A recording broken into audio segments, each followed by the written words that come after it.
All right, I'm here. A few minutes late, but I'm here.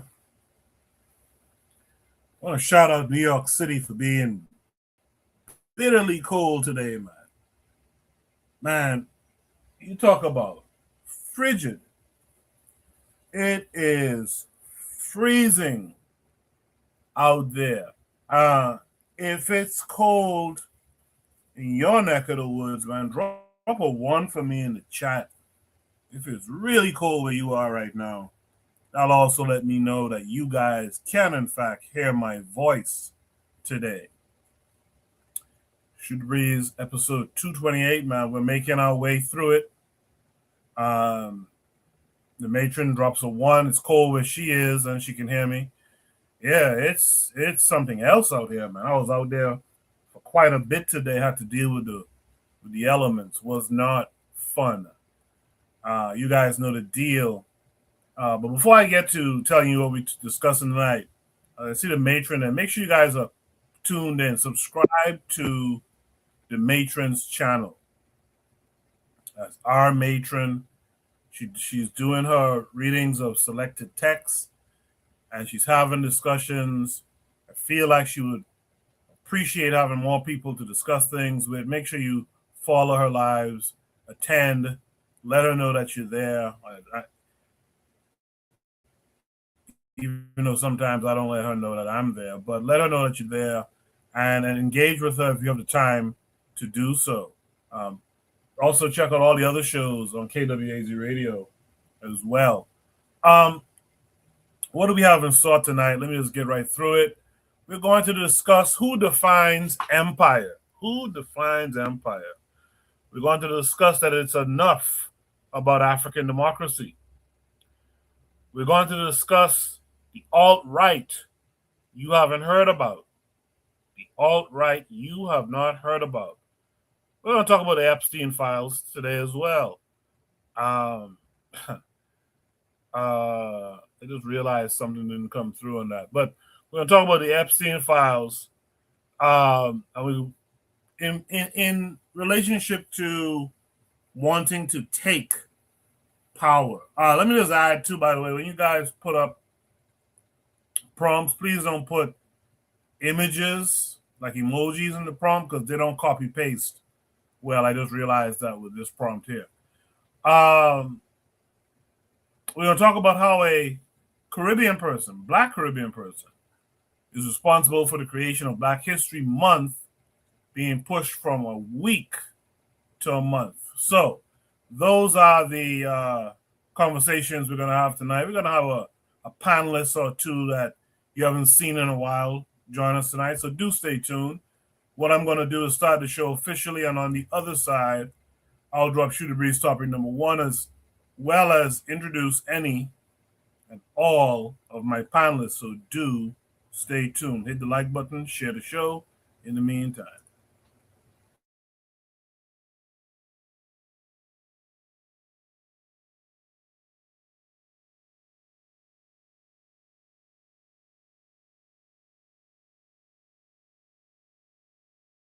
You are listening to the Bitter Medicine Podcast on KWAC Radio.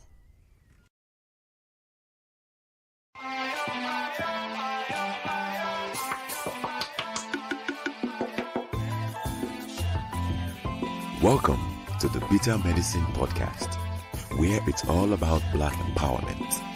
Our show focuses on Black news and entertainment, arts, science, economics, history, people, and strategies that uplift, empower, and motivate Africans within the diaspora.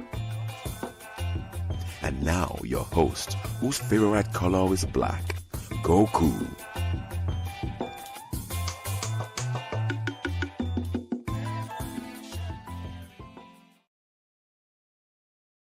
welcome back to the Bitter Medicine Podcast. I am your host, Koku.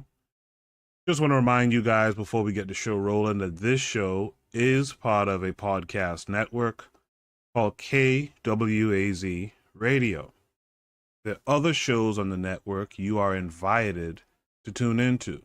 This is D Webb with the Harsh Reality Podcast, asking you to tune in where we tackle the news of the day that affects our community, only on KWAZ Radio.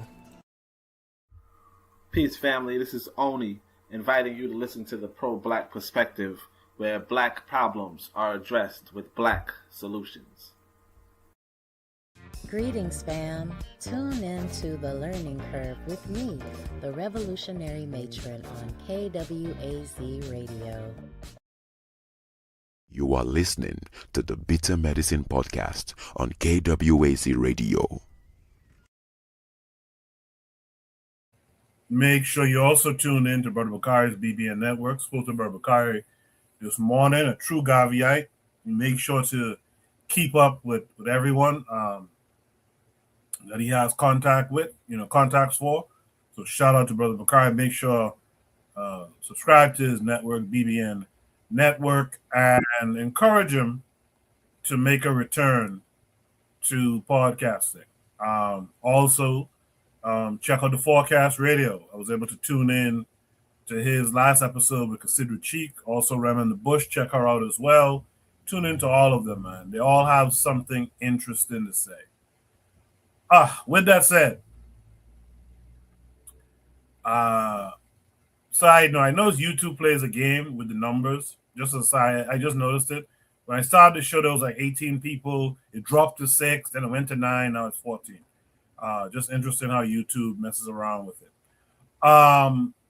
With that said, man, let me introduce my panelists who are with me so far. That would be one, Jackadero. I haven't heard from you in a while, brother. How are you? What's going on, man? It's good to be back.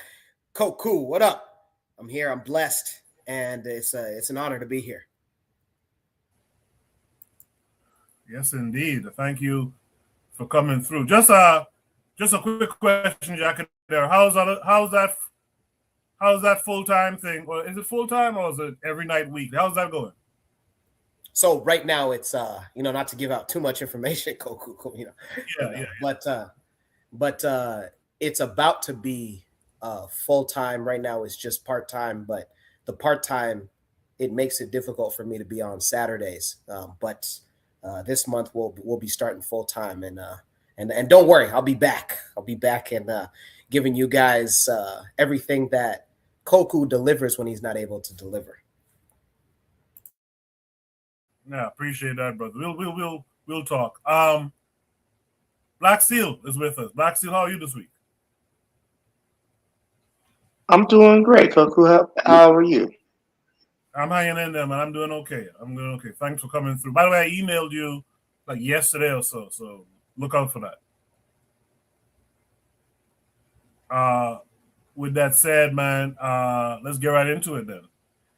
Shoot the breeze topic number 1 tonight. By the way, if you're out there in the chat hearing my voice, don't leave the matron alone. Pressing number 1. Identify yourselves, man. Who's out there? If you're out there in the chat, drop a 1. Let the folks know that you're here hanging out with us as well. Shoot the breeze topic number 1 says, who defines empire? This is interesting. Side note, I think I might have mentioned this last week, but a young lady, it seems, on X, hopefully the young lady, she said something along the lines of, I'm going to paraphrase heavily here.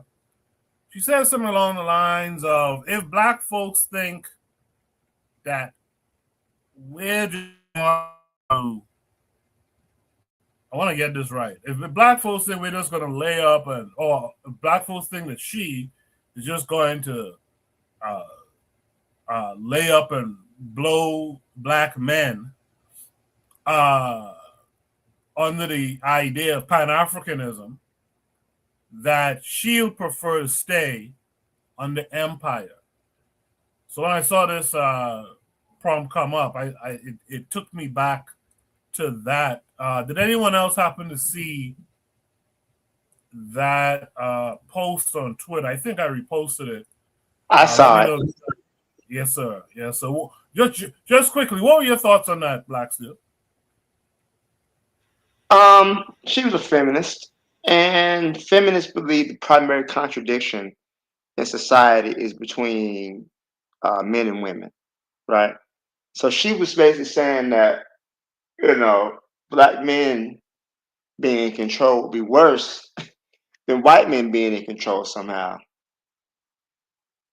But her whole thing is, fight the patriarchy, no matter if it's male or female. But she's missing over the fact that black men don't have a patriarchy.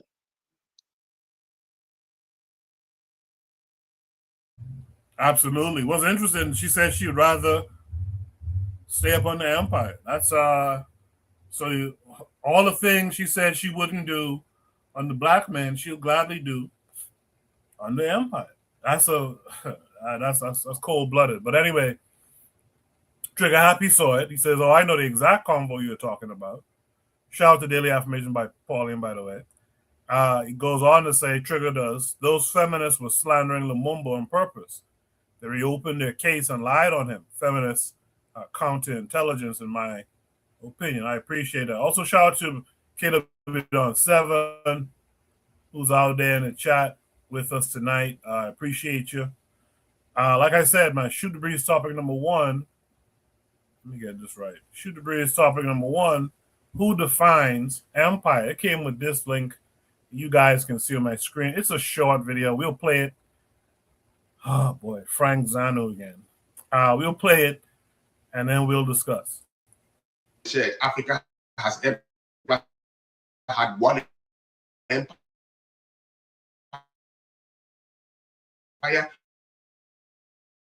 Ask the person to define empire. What is an empire? That will settle its region, its continent. Okay? That is an empire. And it has kingdoms. When they say kingdom, it's two.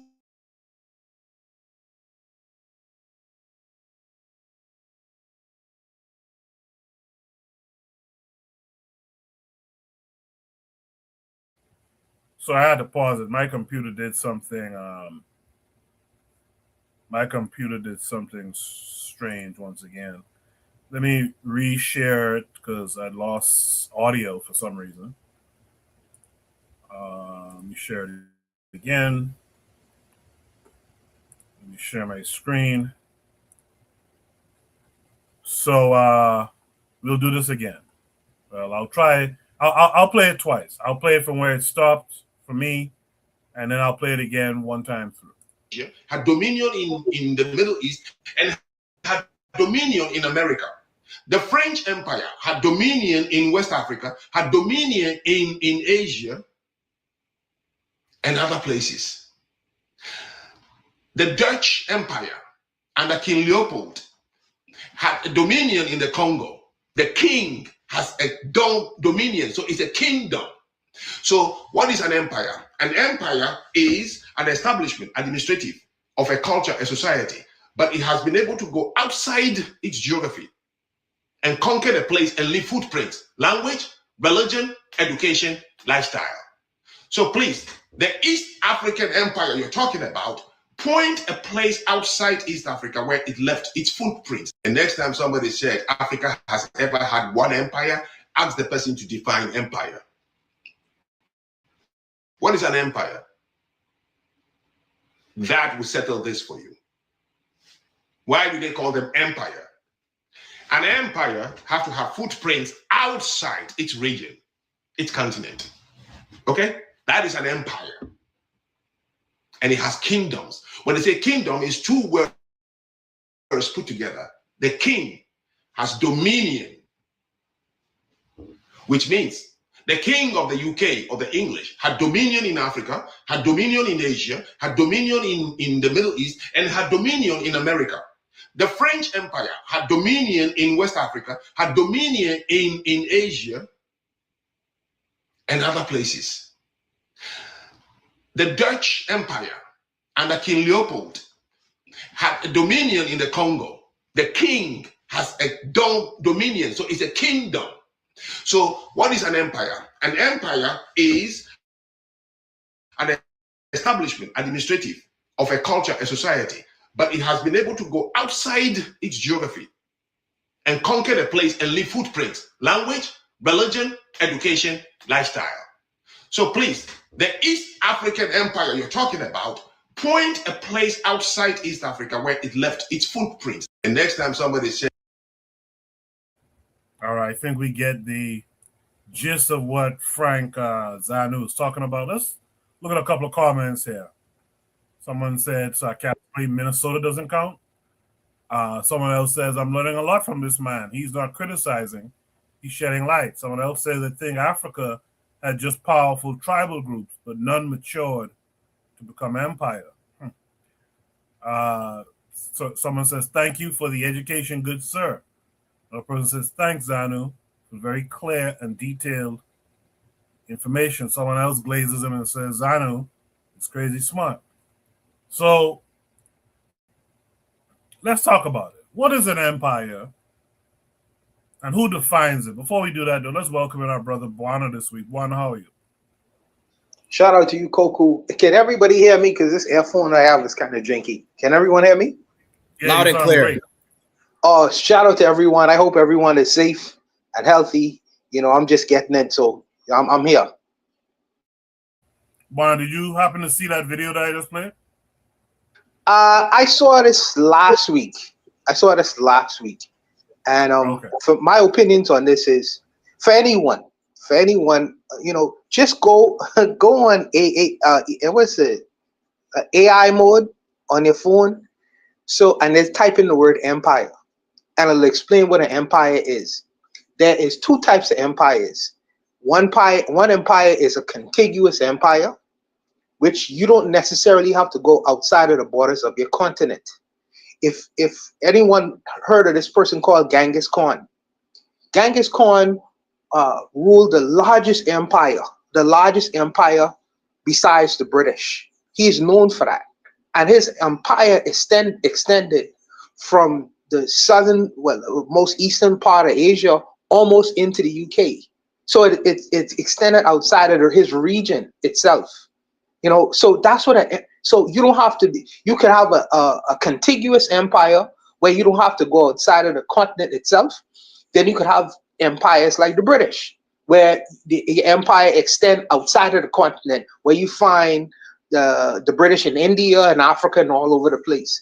He doesn't describe that. He just describes an empire based off his situation, where France came and colonized the Benin. And the crazy thing about it is Benin had an empire as well. And this guy is from Benin. Benin had an African empire that extended outside of the borders of the everything he is defining. Just type in AI mode and type in empire. Then after that, type in whether Africans had an empire. And one of the empires they had, it was the Benin Empire. And this person is from Benin. You have to be careful with sometimes the internet sometimes, because this guy, he speaks very well and he's articulate.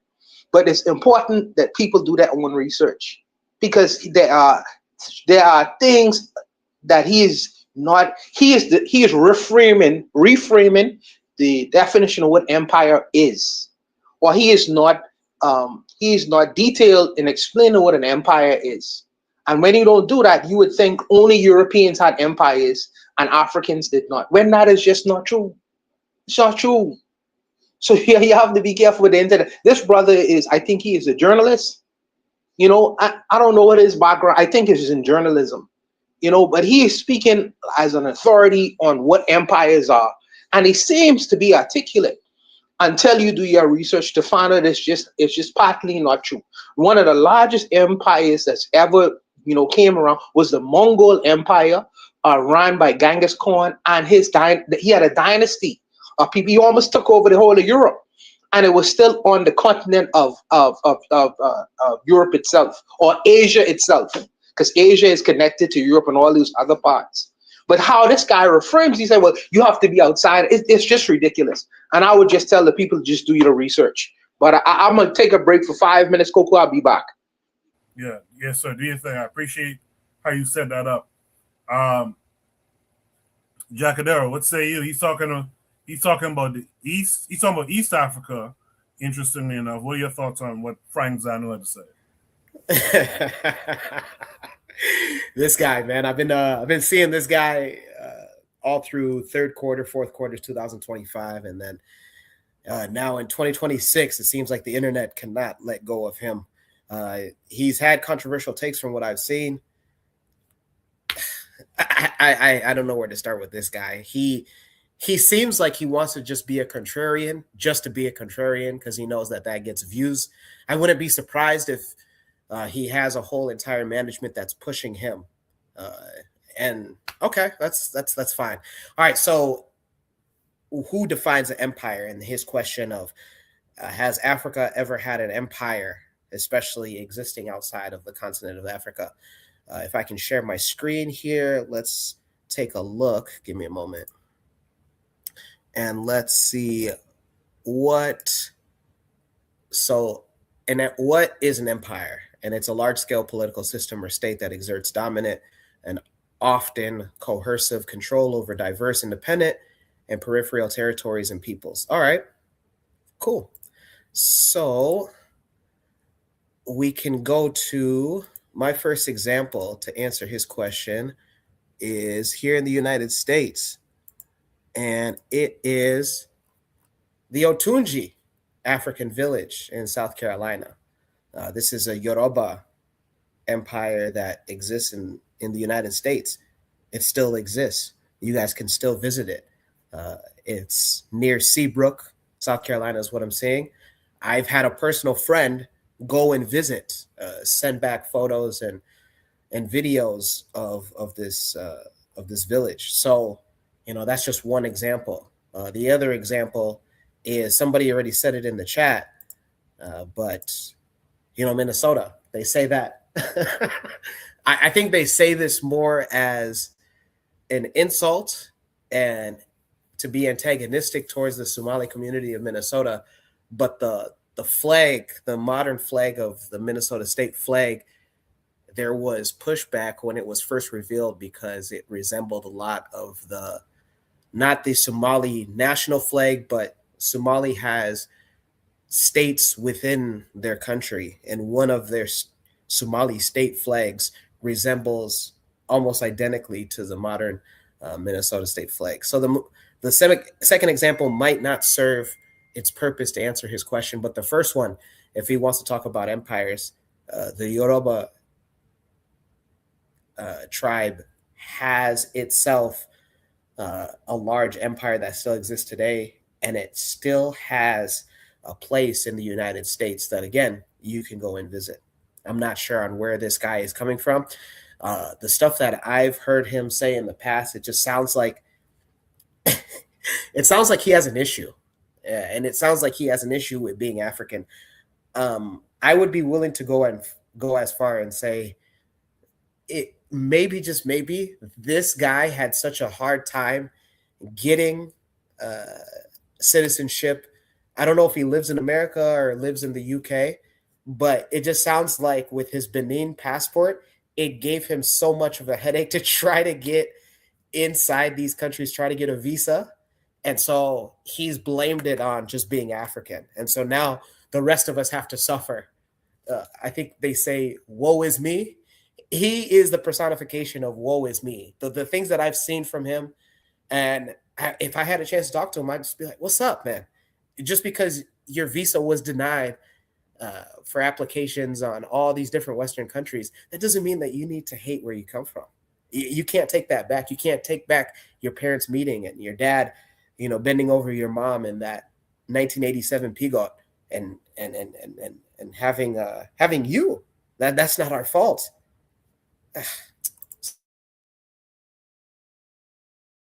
Yeah, I can hear your frustration there, Jackadero. Let's welcome in our brother, Real Black Gentleman. RBG, how are you this week?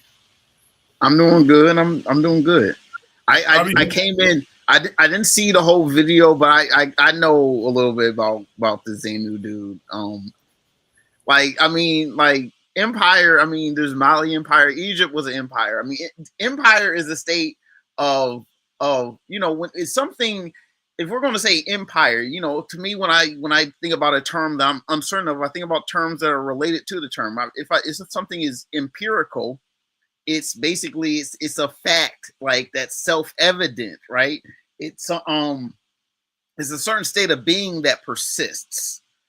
That's the thing about an empire. It has a persistent character about its internal operation that allows it to just self-perpetuate. It doesn't have to be big. You can have small empires relatively. I don't know how big the Benin Empire was, but if it's an empire, it's the nature of a state that is firm and that perpetuates over a period of time, on dynastic time scales, where it's just, no matter however the rulership changes, the whole state apparatus in, the predictability of succession remains the same. It's a state of being. I mean, it's that's the thing with someone. I guess suppose there's a difference between a king and an emperor, because I mean, emperors have succession too, but a monarchy doesn't really have the same weight that of state self-perpetuation that I'm trying to say that just any old classic monarchy does. Monarchies can be empires. The British monarchy, had the British Empire. I mean, it's like it's like people say America's an empire by, again, its state of self-perpetuation on itself. It doesn't crumble. The borders are incredibly tight. It's like it's a self-perpetuating machine. It's the beast, right? So there's Mali. Mali was an empire. It doesn't make it. See, like someone has said he's a contrarian, and I'm glad that they said that, because that's kind of like what it seems like.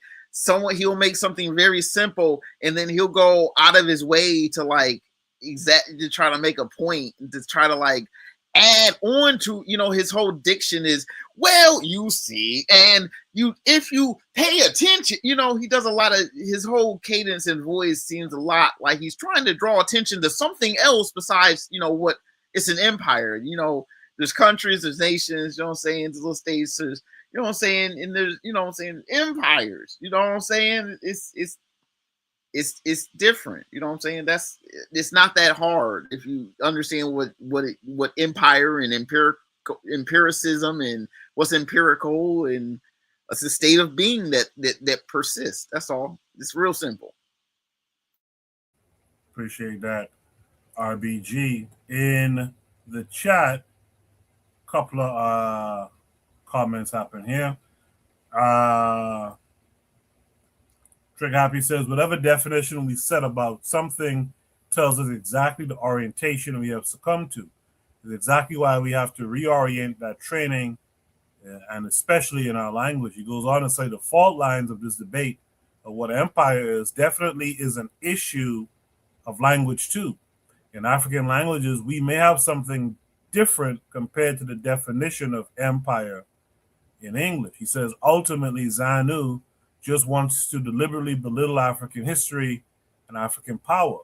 He wants to say they had not impact in spite of African power in Asia and Europe. They had no impact in spite of African power in Asia and Europe. Lastly, Trigger says, Comdiverse has also established that there was African presence in the Americas as well.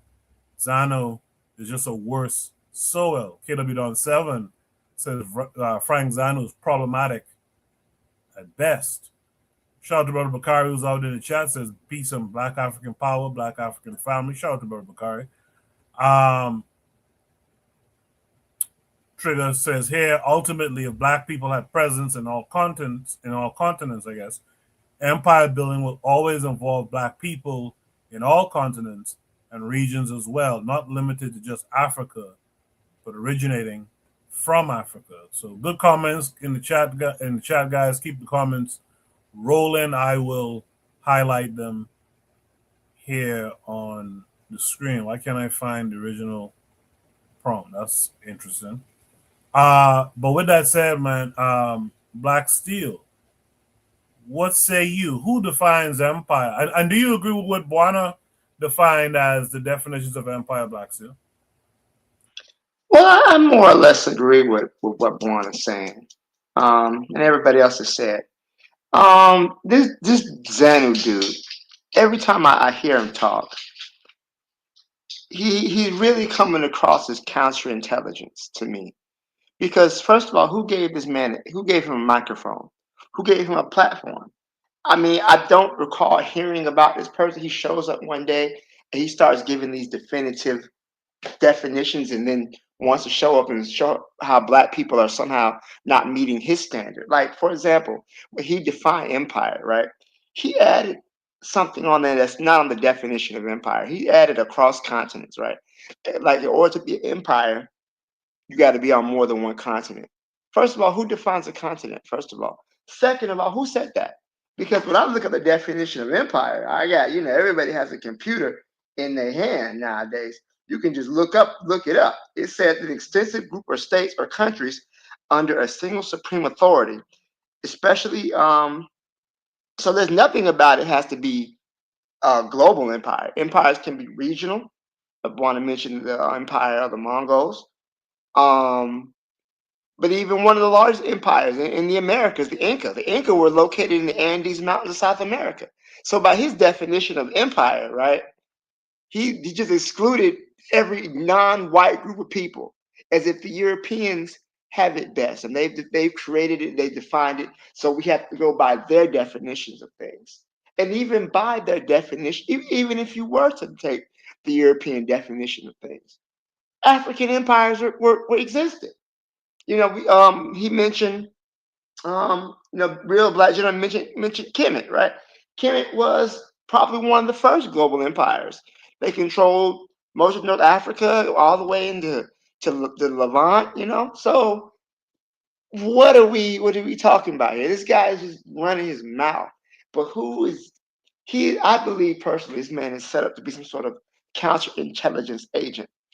The powers that be understand they can't stop the flow of information, so they pollute it, right?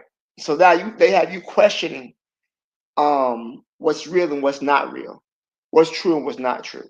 You send this guy, he has he has an accent, he looks official, but he only sounds smart to stupid people. Because like everyone on this panel has said, even by his definition, there were African empires, right?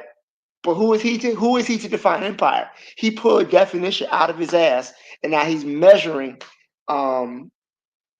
stuff by his own shitty definitions of things. It's really quite ridiculous. This man has been given a platform, and I'm wondering why. Because I've heard him other things. He is literally going against every movement towards unity of African people. He has a problem with it.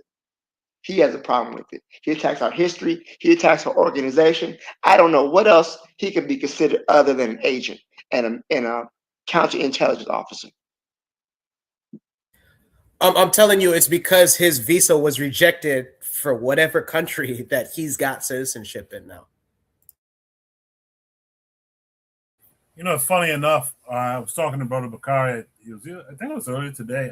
I definitely spoke to him earlier today, but I think the conversation came up earlier today of, we got to get to a point where, like Black Steel kind of alluded to, when we see these people suddenly arise, like, I didn't know who this guy was until I think Jacador mentioned like the second quarter of 2025. I'm sorry, the last quarter of 2025. And all of a sudden he's on all these different platforms. Black Steel made mention of who gives him a mic. We have another prompt coming up next week, I think, on that. Who keeps giving this guy a mic? And I gotta agree with Black Steel. This guy has to have been pushed out there. And here's the thing about being pushed out there. You don't have to be groomed necessarily to get pushed out there. You just have to be an idiot who's just talking a bunch of nonsense that's in our case, anti-Black, anti-Pan-African, and they will push you out there. They'll have you out there saying some of the most silliest things, because I saw this video last week and I said, wait a minute, what does he mean we didn't have empires? And I think it goes to a comment that Trigger mentioned earlier. I don't think I read it, but or maybe I did, but he basically just trying to say Africans not having empire is a code word, and this is Trigger Happy's words, by the way. It's a code word for African people not having civilization. So, which goes along with some of the other things you've seen him talk about. He acts like African folks was just nothing, just mindless entities on the continent, just ripe for the picking. I have to echo KW Don's words. He says this guy is problematic at best. I Can Fire is in the chat. He says, what about Genghis Khan? He didn't cross any ocean. Yeah, Bonner touched on that. Bonner was the first person to speak on this, and he touched exactly on Genghis Khan. Lastly, KW Don 7 says Zanu is a coon. Is any last thoughts from any of the panel members on? I do. The thing about this dude I don't like is his name, right? When I think ZANU, I think ZANU PF, the Zimbabwe African National Union. That's the only ZANU I recognize. You know what I'm saying? I don't recognize this dude. I don't know why he has. It's like he's bad sauce, man. He's bad fish. You know what I'm saying? He's bad fish. Everything about him is off kiltered, man. It like you know what I'm saying? Just however he keeps getting like amped up. Yeah, he ain't saying nothing. He's not PLO Lumumba. He's not even close. That's all I got to say. Well said there, RBG. If there's no other thoughts, Brother McCartney chat says the Ottoman Turks didn't cross waters. There's so many examples, right? I don't know what this guy Frank is talking about. But if there's no other last thoughts here, let's move on to Shooter Breeze topic number 2, man. Who defines empire as wild? Shooter Breeze topic number 2 says, enough about African democracy. Enough about African democracy. Let me see. Yeah, you guys should be able to see my screen. This is another kind of short. I'll play it probably twice to make sure that we catch everything. Position parties are the gatekeepers of power, the flip side of the same coin, the preferred dance partners of the current leaders. And if you carefully scrutinize some political parties, you realize their goal isn't necessarily to win, but rather to stay in the pockets by hypnotizing and pacifying the masses into believing in the existence of a countering force to prevent the disruption of the system by the people while everyone gets paid except the people. Therefore, in instances where the opposition gain power, their leadership is worse than those they once allegedly opposed. You see, African leaders do not fear the people enough. And perhaps the question we never ask, who funds all those political parties? And this should give us a clear indication of where their loyalty lies and who are their masters. Wait, Nini? Some African opposition parties are the gatekeepers of power. The flip side of the same coin, the preferred dance partners of the parties, you'll realize their goal isn't necessarily to win, but rather to stay in the pockets by hypnotizing and pacifying the masses into believing in the existence of a countering force to prevent the disruption of the system by the people while everyone gets paid except the people. Therefore, in instances where the opposition gain power, their leadership is worse than those they once allegedly opposed. You see, African leaders do not fear the people enough. And perhaps the question we never ask, who funds all those political parties? And this should give us a clear indication of where their loyalty lies and who are their masters. Wait, Nini?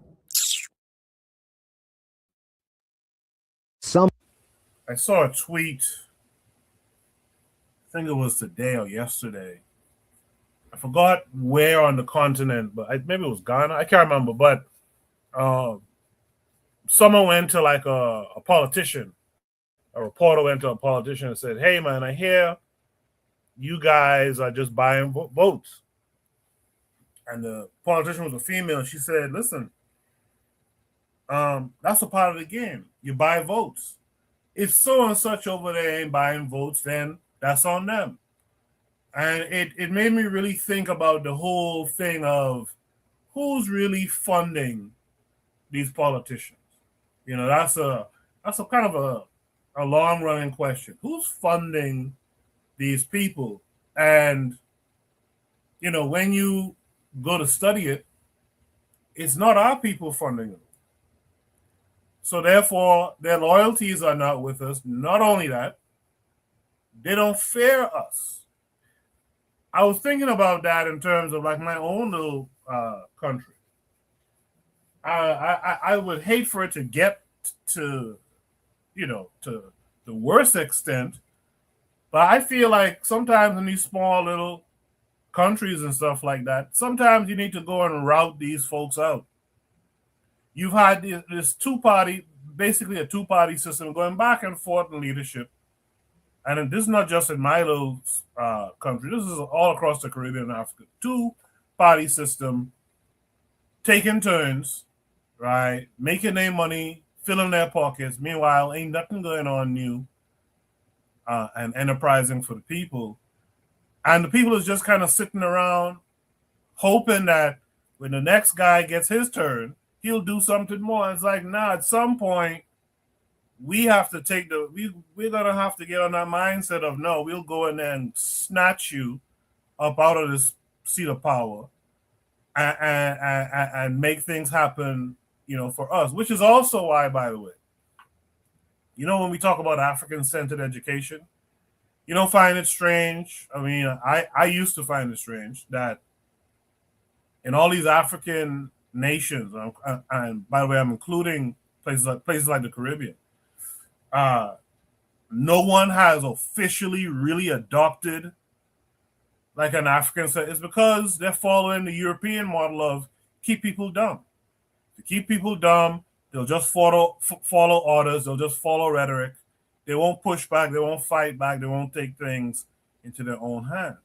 And I really believe that is something that we got to work on wherever we call a place an African nation. We got to stop being able to take some things into our own hands sometimes, because these guys, they ain't fairing you. They fairing the people who are putting money in their pockets. With that said, man, let me start with Jacadero. Jacadero, what's it?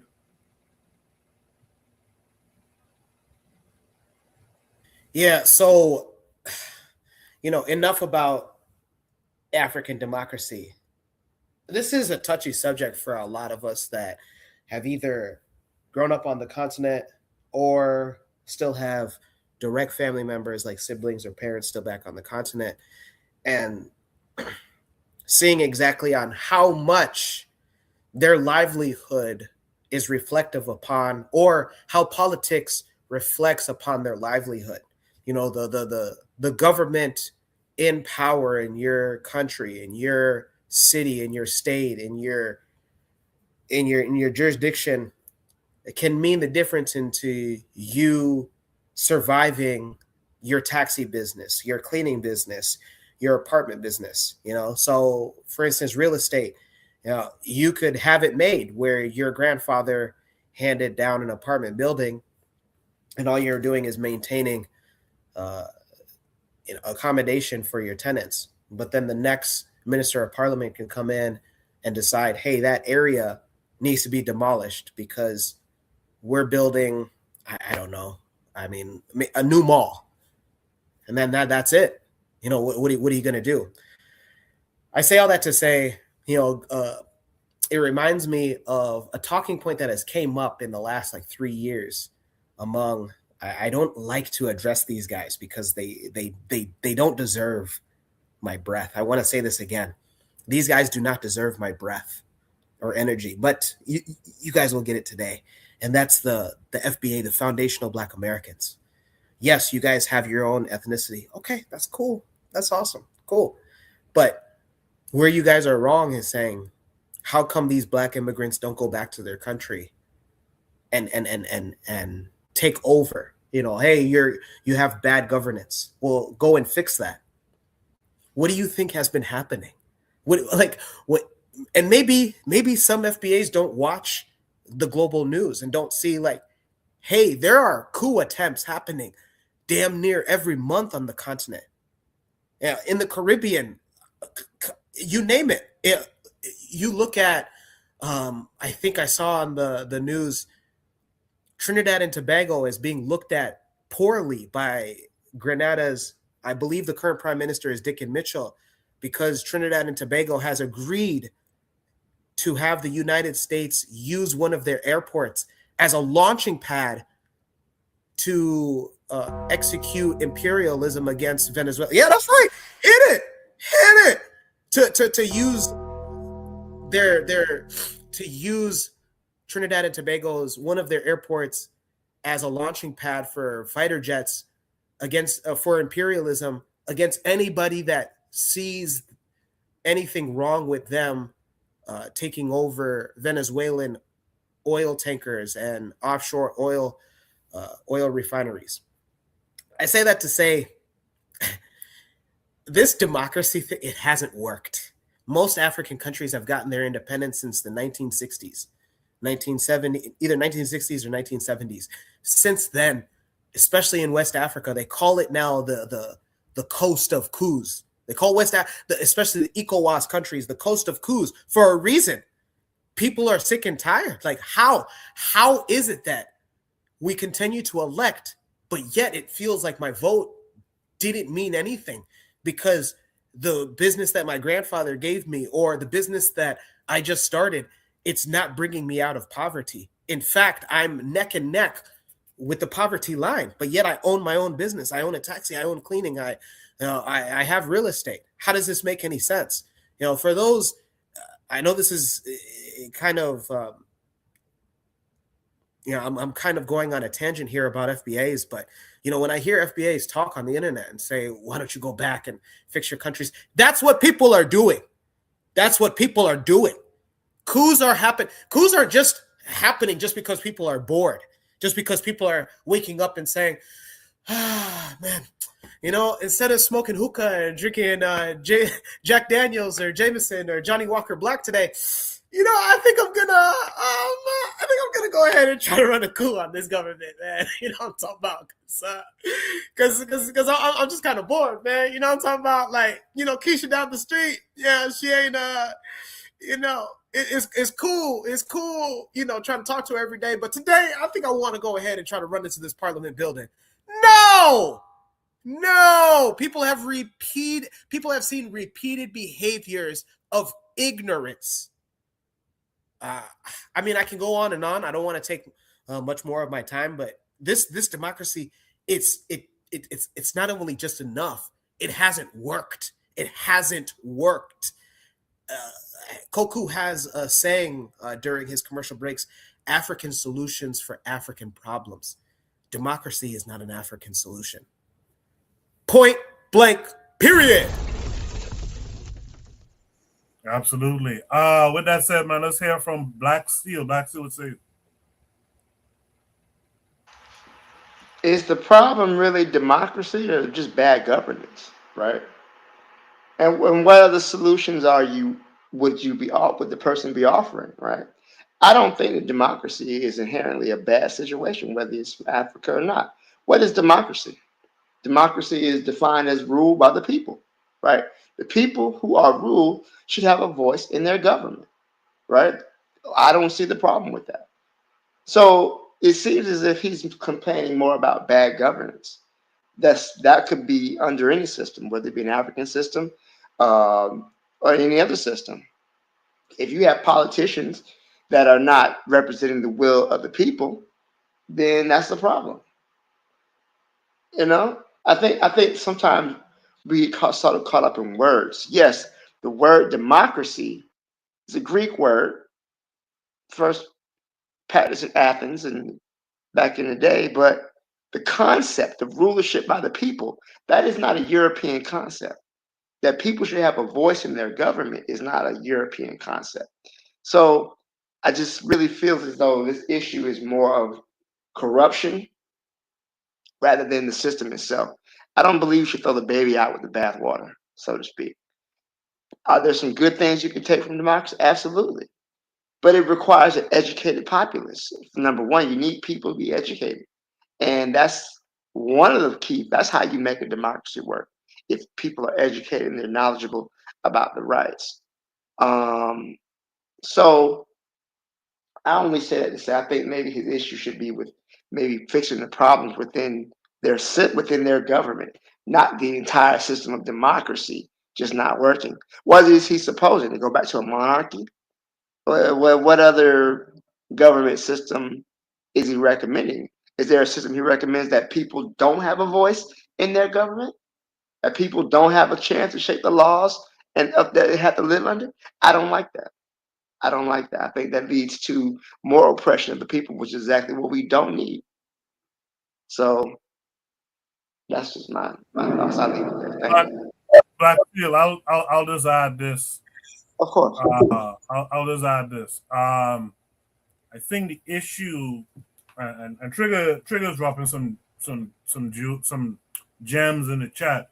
I think the issue is I don't totally disagree with you, except that the way democracy is designed, it is the thing that allows the worthless leadership to come into power and the cronyisms and all that kind of stuff. Also, with the so-called democracy as it's painted, like I kind of alluded to earlier, the guy who has the bigger bag of money behind him, the bigger engine, the machine, he or she is going to become the leader of that country. And what we've seen in the continent, in Africa, and even some parts of the Caribbean, is you got these outsiders who are funding these guys all the way into leadership. And once these guys get into leadership, it's absolutely horrible leadership. What I think is being said is, and Trigger, I'm going to read one or two of his comments in a second from the chat. But I think it's being said that if you have a good leader, for example, like a really good leader, you need to give that person time to develop the ideas, the policies, etc., for the country to thrive. But with the short, what do they call it, term limits and all this kind of stuff, and these short windows of rule, and with the cronyism that goes on behind it, the good guys usually don't get voted in. They don't have a chance to improve upon these countries. So all you have is these two-party systems in most cases that you're just going back and forth with these empty promises and this, that, and the other, while the countries are usually so low. Take it from me. I come from a country like that, right? I think that's the issue. I think a system where the people get to choose their leadership is cool, except for the fact that what's happening is, like I mentioned, votes are being bought. People are being given turkeys and hams and all, and T-shirts and all kind of shit, weed money, just to vote for the guy or the gal who ain't gonna do nothing for the country. I think that's the idea, Black Steel. Do you want to say anything to that?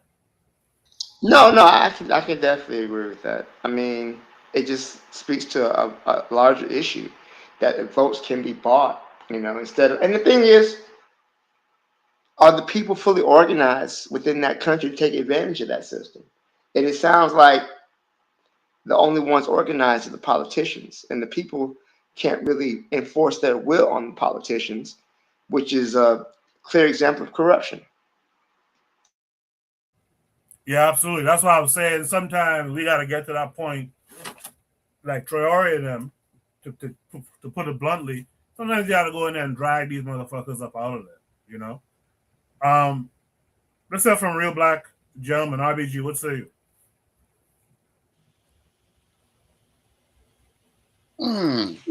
What to say? I got a lot to say, because it's like I agree with a lot of things.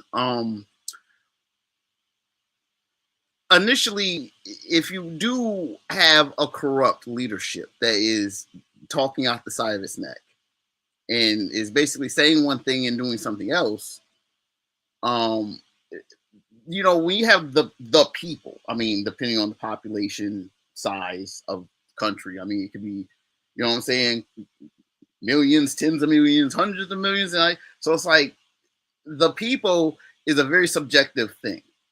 In an ideal world with multiple democracies beside each other in view of one another, you would learn from other countries, and then you wouldn't need all this time to train, because you would have a professional class of policy makers who understand what policy means and the purpose of it.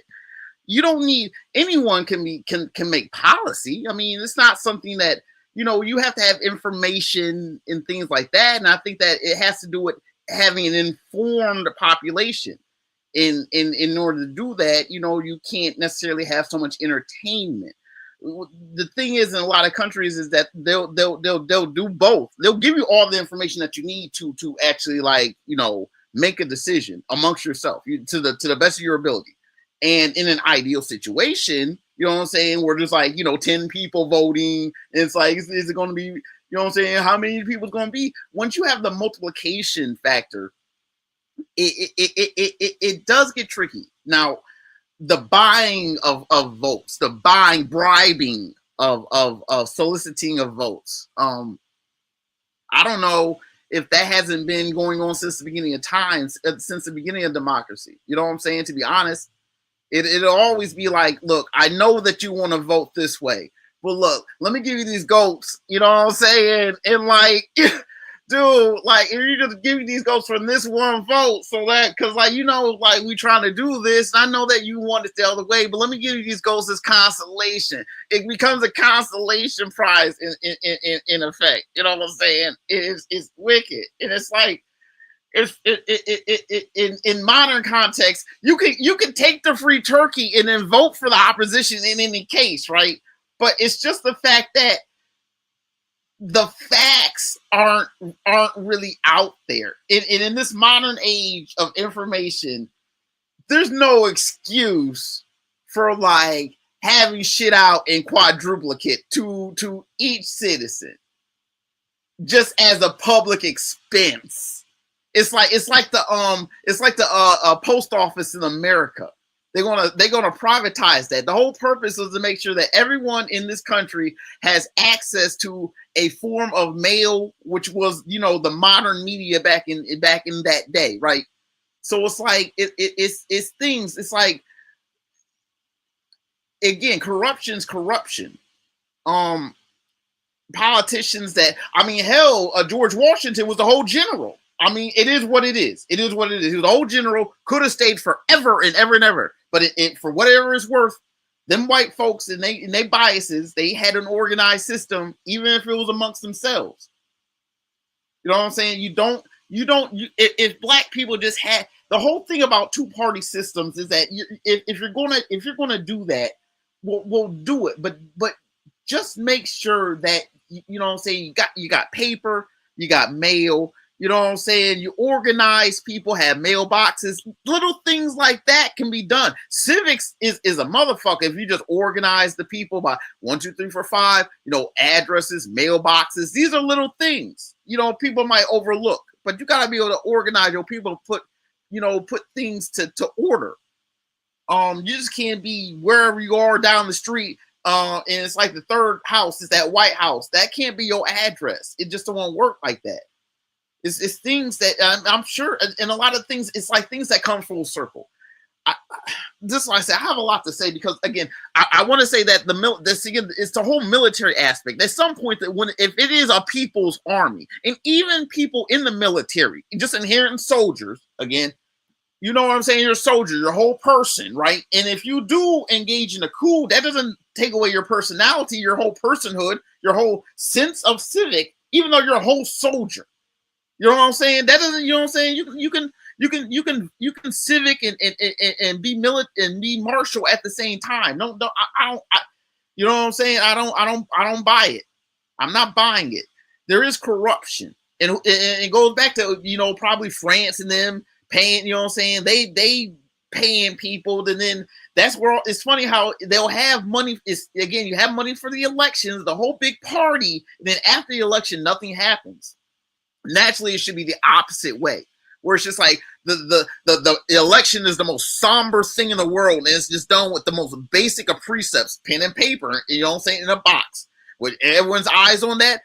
No mistakes. We know, you know how to vote. There's no games. You know what I'm saying? It's try. You know what I'm saying? It's a try. It shouldn't. It just should be. You know what I'm saying? And then after the vote, everyone, you know what I'm saying, go ahead and you got this bread, and you can go ahead and keep doing what you was doing. And people just made the adjustments. Democracy, man. It's like, and the thing is, like, when people talk about Greece, Egypt founded Greece. Yo, like, again, history was always stolen and remixed. You know what I'm saying? Egypt had the whole Mediterranean. I swear, like Troy and all that. A lot of that was black people from Africa. You know what I'm saying? Like, let's not like assume that Greece equals all white forever in whoever, because for real, like Crete and all them islands. Of course, African people sailed the Punt. If they could sail the Punt, of course they were sailing the Carthage and probably off the Black Sea. That's why they call it the Black Sea. You know, come on, man. But that's my point, man. I think that, again, if you have the corruption, military corruption is military corruption. I mean, you had Patrice Lumumba voted in, military coup. You know what I'm saying? Leader forever. Nothing good happened. He didn't train no one. I'm done. Appreciate that, RBG. Real quick in the chat, Trigger Happy says Chancellor Williams and many other scholars have explained that black people understood people power before the Greeks came to study it. Early, he said Western democracy kills good policy by fixed short terms instead of continuous leadership. He says if a country has a good leader, that leader has to be there for a while to maintain power and policy until the next leader comes in that is trained and represents the people. Last thing he said earlier, sometimes to push justice and good intention, you have to tap into the tactics of corruption in order to bring about good intention. It applies to anything else too. I agree with all that you had to say. KW Done 7 real quick says anyone who subscribes to FBA ideology and led by Ming Slide is a geopolitical neophyte and doesn't understand global white hegemony. With that said, let's welcome in Icon Fire this week. Icon, how are you this week?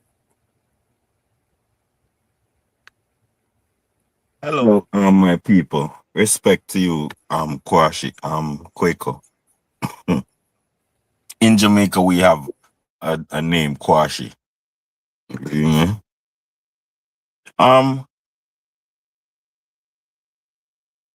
There is no major power. There is no major power on this earth that got rich and in democracy.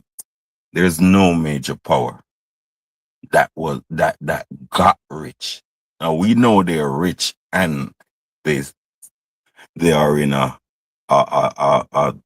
so-called democracy, but they never got rich democratically. When in a democracy, they got rich in feudalism. They got rich under dictatorship and empires. You feel me? That's how they got rich. They never got rich when they were changing leaders every 5 years. They never did that. So Africa is not ready for democracy. White people have been studying democracy since they were doing dictatorship and monarchy and all that. They were studying democracy. You feel me? They applied democracy when they were ready for it. You feel me? But Africa is not ready for anything called democracy. You have simple-minded individuals, uneducated geopolitical individuals who cannot make steady decisions. If you have no concept of history, there's no way you can make a correct decision about your nation.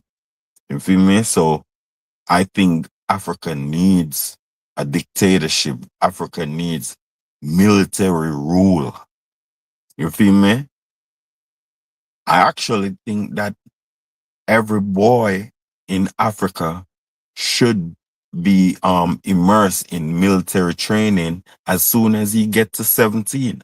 And I wish they could get to every African man. You feel me? Because what happened is we are too indisciplined as a people. The men don't control Africa in terms of real control. We're like boys in Africa. You feel me? And it's our mentality that's doing it. You feel me? Because we are not educated about geopolitics. You feel me? We don't think outside of a lot of Africans don't think some of them don't think outside of their country, some of them don't think about outside of their tribe and their neighborhoods.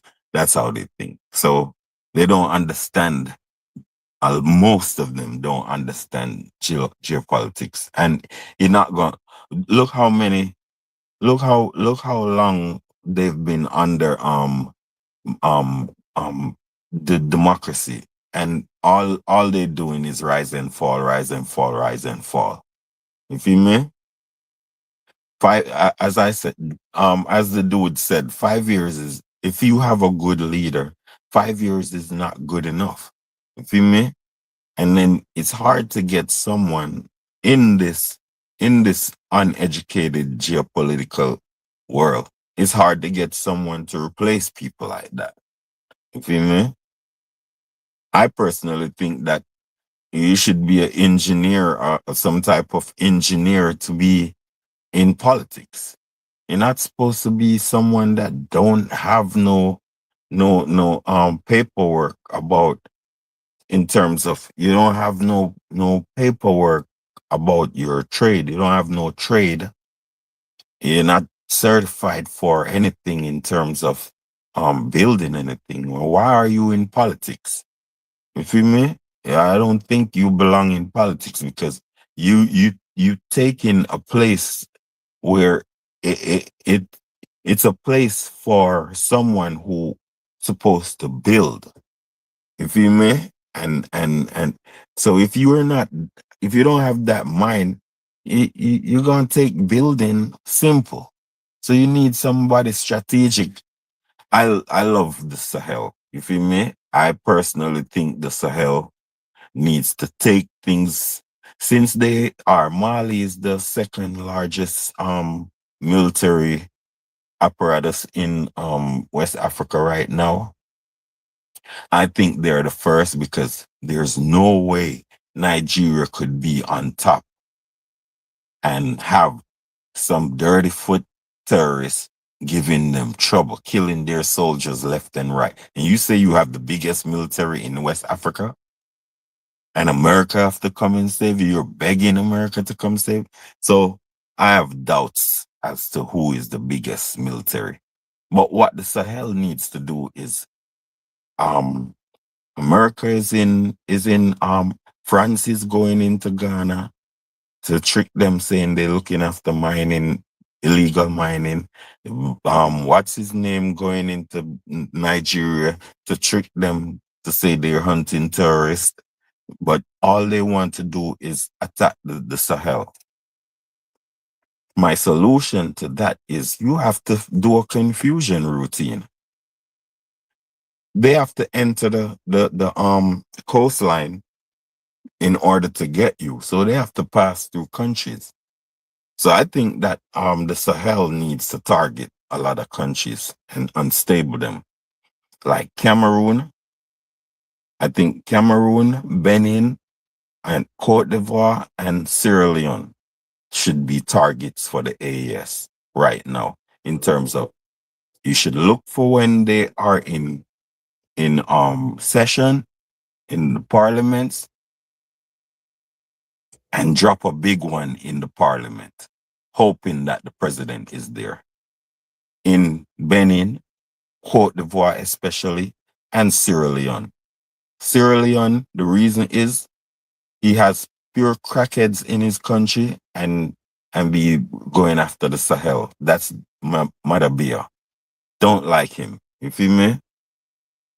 So if they do that, and is successful to eliminate maybe the whole parliament, including the president, or some of the parliament, including the president, that will give the Sahel well, of course, a lot of people will be angry and all that, but they are armed. So nobody, the Sahel needs to arm themselves that they get respect. You feel me? In terms of, because a lot of us scared of America because America is armed that way. You feel me? So we need somewhere in Africa to we need a central area in Africa to drive fear in the rest of Africa for for positive decisions towards that entity. You feel me? And I think that now when they do this, if they do these activities, then it will confuse the country and also confuse France and the US. They're gonna have to try to stabilize these countries after this happened, because now the government is practically null and void. So they have to be they would practically back away from the Sahel in order to try to manage these countries that their government has just been eliminated. So you feel me? Because what happened now is arranging another government system. If you made the Sahel can institute ways to make a Pan-African government be installed in all these countries. And that is what you would fight for. You feel me? But that would take a lot of pressure off the Sahel.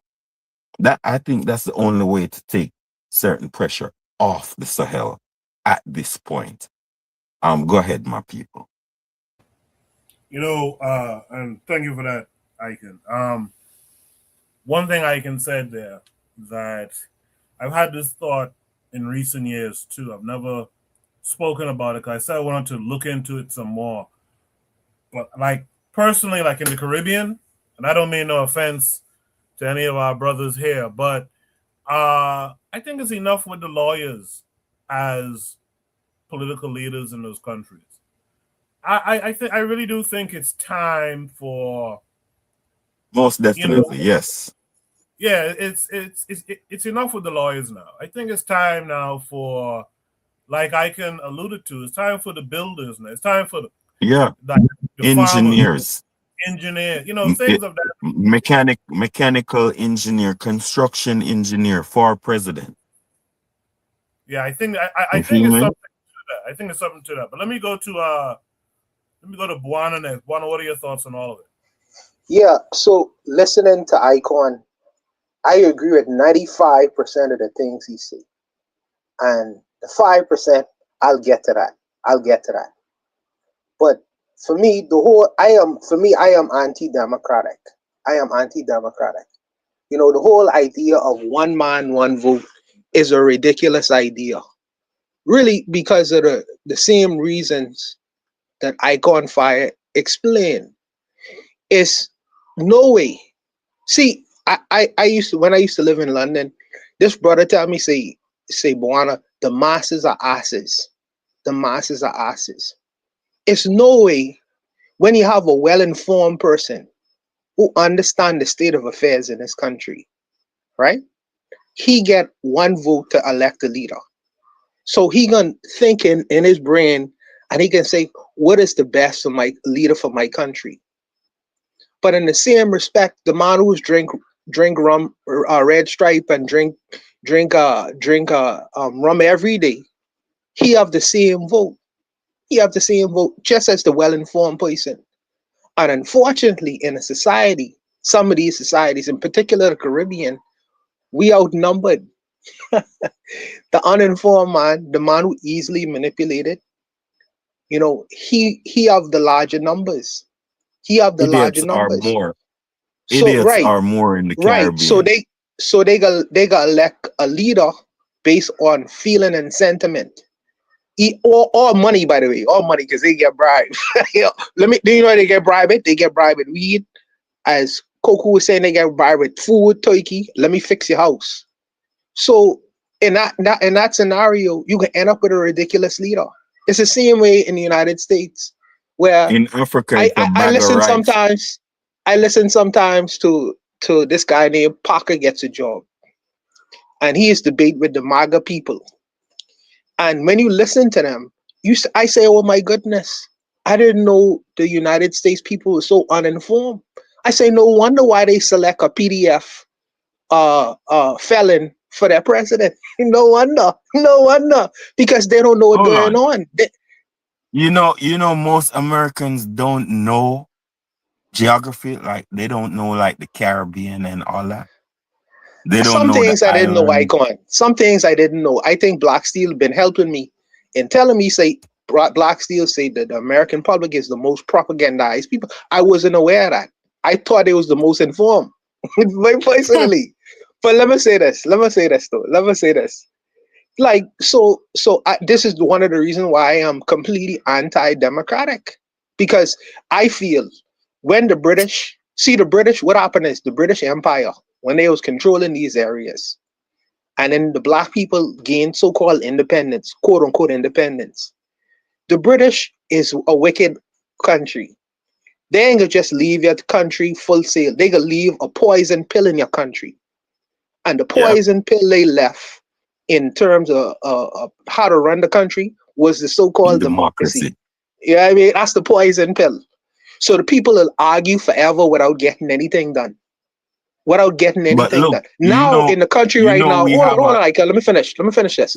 Hold on. Right now, you know who running for parliament in the next election? Rick Fox. Now, because you say engineers and the lawyers should be out of it.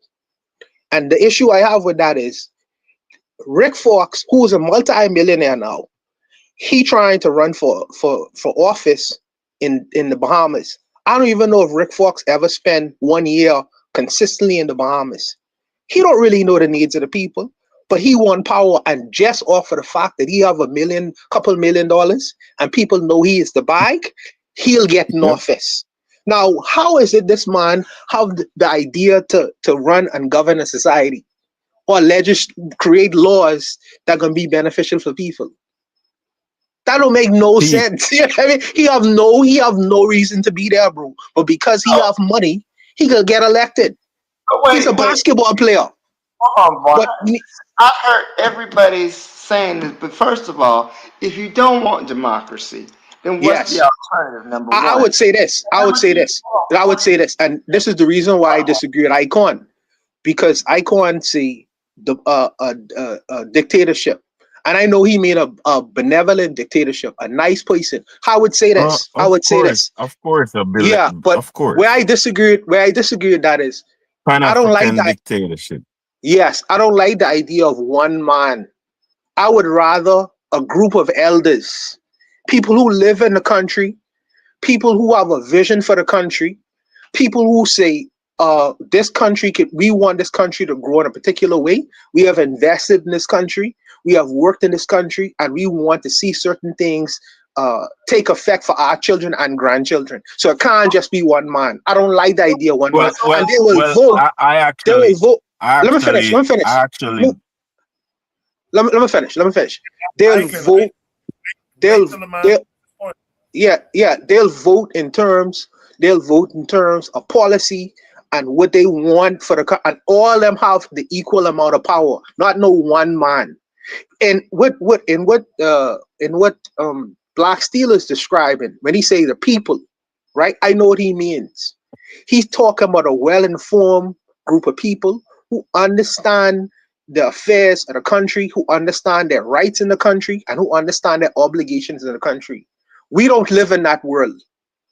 The world we live in, we know we live in a society where we have the majority are the most uninformed people who can be manipulated any day, anytime. That's not workable. Because you see the results in the Caribbean and you see the results in Africa. You see the results. So if you don't have that, until you are able to educate your people in a way that they are well informed, I would say this. I would even go so far as to say this, and I know this could be controversial, especially for my American brothers. If you don't know in terms of what your constitutional rights are, if you don't know what the separations of powers are, if you don't know certain things and how the government is functioning, you don't get to vote. How about that? How about that? Now people say, well, you take tests to do that, eh? Take tests to do that. So my American brothers say, well, we was tested and they manipulate the test, so we ain't into that business. I ain't into that business in the Caribbean. Because I don't want no dumb person electing another dumb person to run over me, to run government over me. I don't like that idea because I see the results of that idea. You know what I mean? So I like I say, 95% what Icon File was saying, yes, but I don't like the idea of one benevolent one man. No man, you have to be a shared thing where we collectively we agree, and then we go out and do certain things within the country. I'll leave it, Coco. Good discussion, man. In the chat, I gotta get to Provide Triggers for Evolution. I gotta get to her commentary here. She said, let's be honest. Even in the West, democracy as implemented is questionable. Candidates are selected by corporations before they are elected. There is much corruption, too, in Western democracy. She goes on to say, and this is a question to the panel, she says, wouldn't the panel agree that the system of governance in the U.S. is more of a plutocracy than it is a democracy? And one can argue the U.S. population is quote-unquote educated. I wouldn't say the U.S. population is educated. She goes on to say, Western democracy, in my opinion, is a total failure as it is now implemented. Is ICE raids in the U.S. a manifestation of a democracy? She says, what has democracy produced in Africa post the independence epoch? She goes on to say the AU, because of its majority EU funding, is not doing its job, which is to study alternative systems of governance for the continent. African psychology is not conducive to Western democracy. So I'm going to throw that to the panel in a second, everything that she would have said, but I just want to throw in here something that KW Dawn 7 says. KW Dawn 7 says the government of China is comprised of engineers primarily, as opposed to the United States of America, which are made up of lawyers. Not just the U.S. And I know KW Dawn 7 knows this, but like the Caribbean has mostly been lawyers who have been in control. But I do like what Buana said. In fact, I agree with Buana wholeheartedly. I think there should be a council of people who are knowledgeable about the conditions, the environment, the geography. You know, I think about Amilcar Cabral. When he went into power, he was an engineer, by the way. But when he went into power, he studied the geography of his country. He knew the ins and outs of it. He had it written down so people could reference it, make decisions based on it. I agree with Buana in that the one person thing, we don't really need that one person thing anymore. A council of real people who, like Iconfire would say, are builders, people who understand food and how to feed the people and, you know, things of that nature. I think that's what's more conducive. I'll throw that question from let me just put it up real quick. From Provide Triggers for Evolution. Do you guys agree that the governance in the U.S. is more so a plutocracy than a democracy? And can one argue the U.S. population is quote unquote educated? Anyone can answer at any order. Go. Well, I would agree with the U.S. being a plutocracy, because what is a plutocracy? It's ruled by the rich, right? Absolutely. So the mechanism. So here's the thing about the United States, because a democracy don't always mean fair. Democracy just means a voice of the people, right? The people rule. But which people are we talking about? So the United States was founded on a who could vote when the United States was founded? Rich white men who own property. So even at the beginning of the United States, everybody couldn't vote. That's right. So, and it was to be in place to where the majority rules. So if you have a situation where the majority wants something, no matter how evil it could be, that is in fact democracy. So, but you have a situation where in our United States, usually the more the people want something, the less likely it is to be passed because the oligarchs have captured the the apparatus of government, all the branches, right? So the will of the people gets denied in American situations. So yes, I would definitely agree. Um, that is a fact about a plutocracy. I don't think there's a difference because in a democracy, it's the rich that rule. And in whatever that she said, it's the rich that rule. So I think it's more of a kleptocracy because in Africa, it's only thieves. It's the thieves and the scumbags that they overwhelm innocence. They overwhelm um um um honesty. So the good people are being shot, stabbed, just overwhelmed, put in the background. So you have great doctors, you have great engineers and great educated people in Nigeria, but still they have Tinubu. You feel me? Who has an artificial qualification. So it's just thieves and scumbags that the government that the Europeans want to rule Africa. You feel me?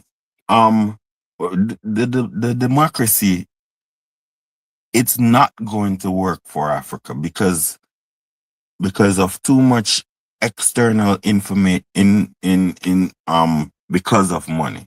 Too much external people is in our business or can come in our business.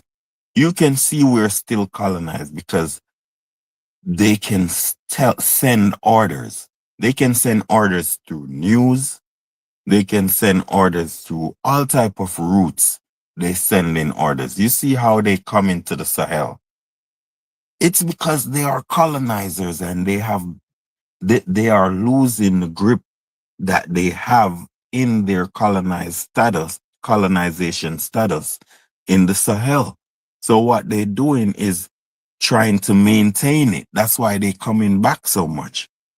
Because so it was all a trick. We are all still colonized in the middle of colonization. Jamaica, all of us. There is, listen, we have not won anything. These people not gonna give us anything. So we are POWs, bro. I'm telling you. We'll still work in the same plantation. It's just a little bit more money, but it's still the same plantation. And we're paying bills to the same people. You understand? And they own all of the general stuff, like the water facilities and the electric grid and everything. You feel me? So we are really, really deeply colonized, and we think this world is normal.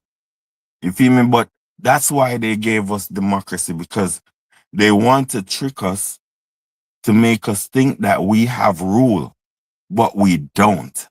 And they write our constitutions. These people are totally involved in our constitutions. Africa needs a new constitution that says it is illegal to enslave anybody black, but slavery is legal. You feel me? Africa needs big changes in terms of anti-whiteness.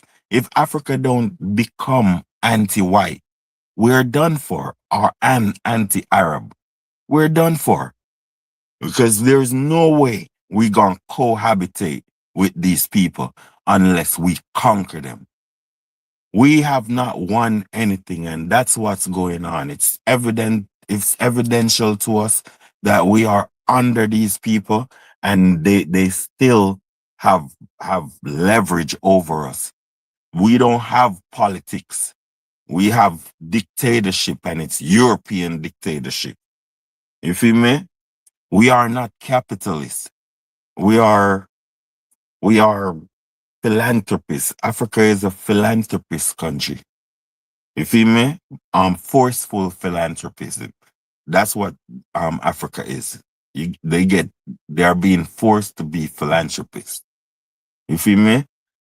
If they were capitalists, no one robs capitalists. Capitalists rob people. So if Africans or their governments was capitalist, they would be trying to rob Europeans and Arabs, not the other way around. You feel me? So Africans are only capitalists with other blacks. You feel me? Because I don't know where that come from. It's colonization, but that's what's going on. So we're done for in democracy. You feel me? America in 1980 in Jamaica, they sent men to burn a whole old golden age home with people in it. You feel me? In order to demoralize the people against the government. You feel me? And they made a lot of our people suffer because they want to change the regime in Jamaica. So we are totally colonized. They got successful and changed. America changed the government in our country. You feel me?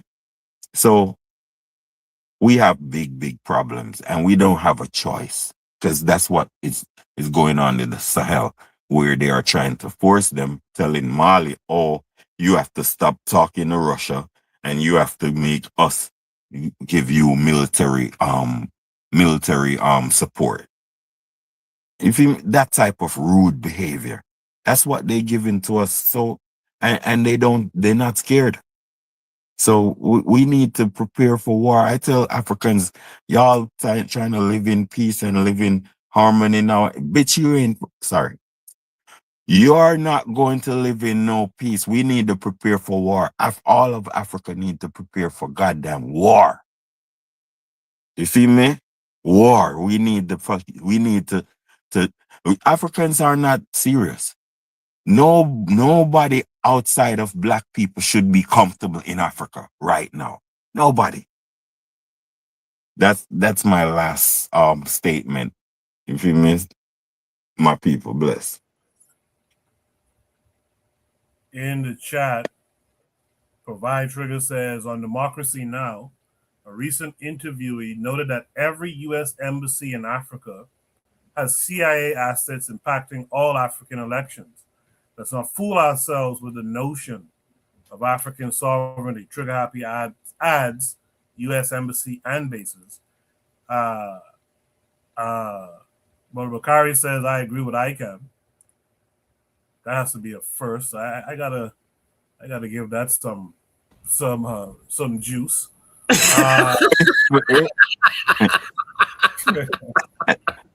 Respect, brother Bakari. Last thought on this is from Provide Trigger. She says, African sovereignty at all levels is foundational.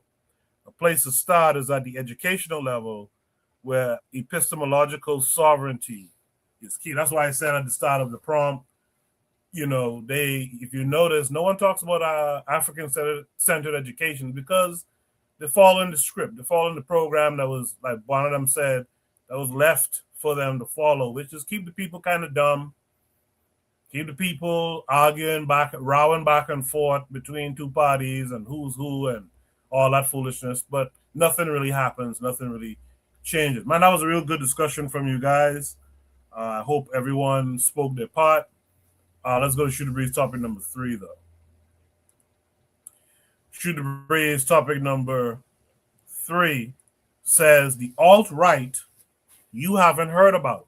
The alt-right you haven't heard about. This is going to be an interesting one. Let me just say this right now. This takes us to an article. Got to make sure you guys can see it, just so Jacadero knows. Whenever you put up like a share screen, you have to go in and hit add to, what's it called again? Let me see. You have to hit add to stage when you do it. So just so you know. Loud and clear. Yes, sir. So you see the title, the alt-right you haven't heard about. If you consider Black women to be unwavering bastions of progressive thought, I'm going to disrupt your programming. As inspiring as it can be when Black women are on the liberal side of your favorite ideas, they are not immune to becoming a part of the white nationalist propaganda machine. Divestors are what happens when the alt-right meets Black women. There has been a great deal of discourse. Look here, Bukari, you're not gonna like this one. Go ahead, sir. Sorry. Yeah, there has been a great deal of discourse about the overlap between incels and white supremacists, but divestors, Black women who represent a form of gendered fascism, are one of the most recent groups to join the alt-right sphere. If this seems alarming to you, it should. Black women are not immune from fascism, and no, I'm not talking about Candace Owens. This community is far more than one person and very accessible. I want to make sure that people understand what the alt-right is, because even though it is invested in white identity, it does not have to be white people who enact it.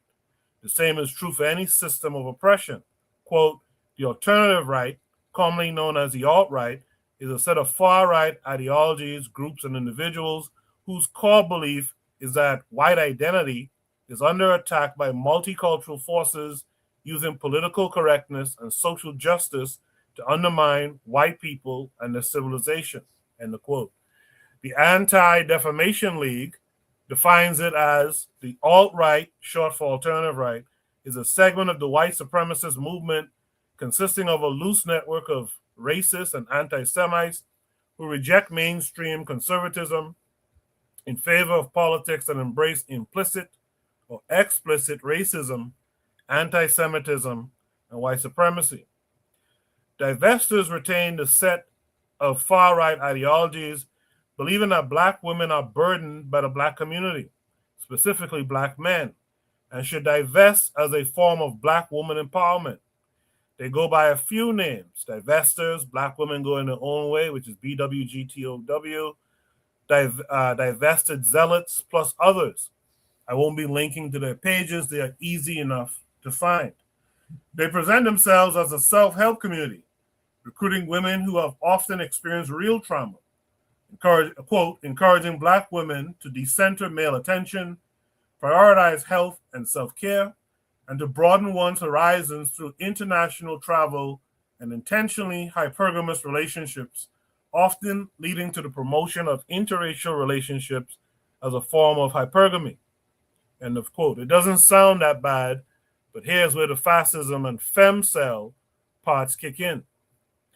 Where incels have created an elaborate sociopolitical explanation for their sexual affairs with women, these women have also created an elaborate sociopolitical ideology centering on the idea that Black men are worthless, and hypergamy through interracial relationships is the best form of social mobility. This is combined with the ideology that Black men have abandoned and rejected them, which gives them justification for their anti-Black misandry. They're really just sharing good old fascist talking points, though. This is how the alt-right pulls people in. It sounds reasonable in the beginning, responding to the ways a particular community has been disaffected. Then it begins to devolve, syncing up with other alt-right beliefs and behaviors. Our previous election cycle set the historical precedent for this. The Trump-era populism was bolstered by growing resentment among white populations that felt neglected and ignored, specifically after the tenure of a progressive Black president. The alt-right was able to ride this wave of discontent from the undercurrent of white sentiment all the way into mainstream conservative ideology. The growth of the alt-right includes the ways that it has learned to diversify, becoming more and more of a multi-racial right, with marginalized communities bolstering their ranks as a part of their rebranding efforts. The Proud Boys, particularly the ones in Florida, represent the ways that systemic grievances can be shifted into a hateful agenda, much like the way that exile politics moved some Cubans from conservative anti-communist positions to join the ranks of Proud Boys. Divestors transform fighting misogyny into a realm of fascism.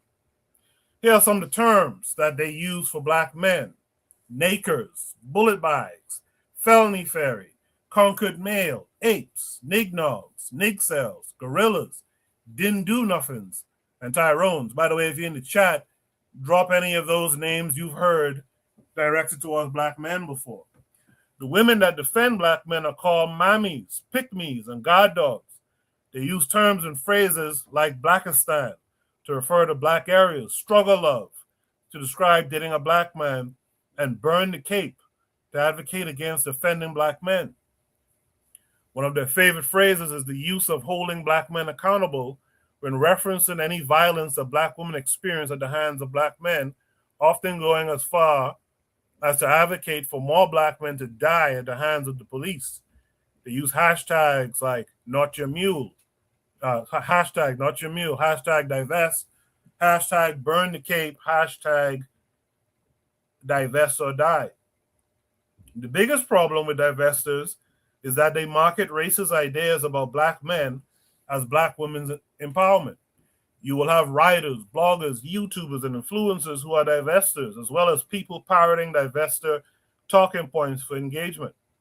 Individuals who are divestor adjacent will stop just short of saying things explicitly racist and will delete their comments if they get caught openly expressing their disdain for black men. Now that I have introduced you to the divestor sphere of influence, let me explain to you how it impacted advocacy for black men. During the BLM movement, divestor rhetoric began to infiltrate progressive spaces, shifting the focus from the leadership of black women to the divestor rhetoric of women wearing capes for black men. There have been many protests and rallies where women would begin a dialogue with community by talking about how tired they were of advocating for black men.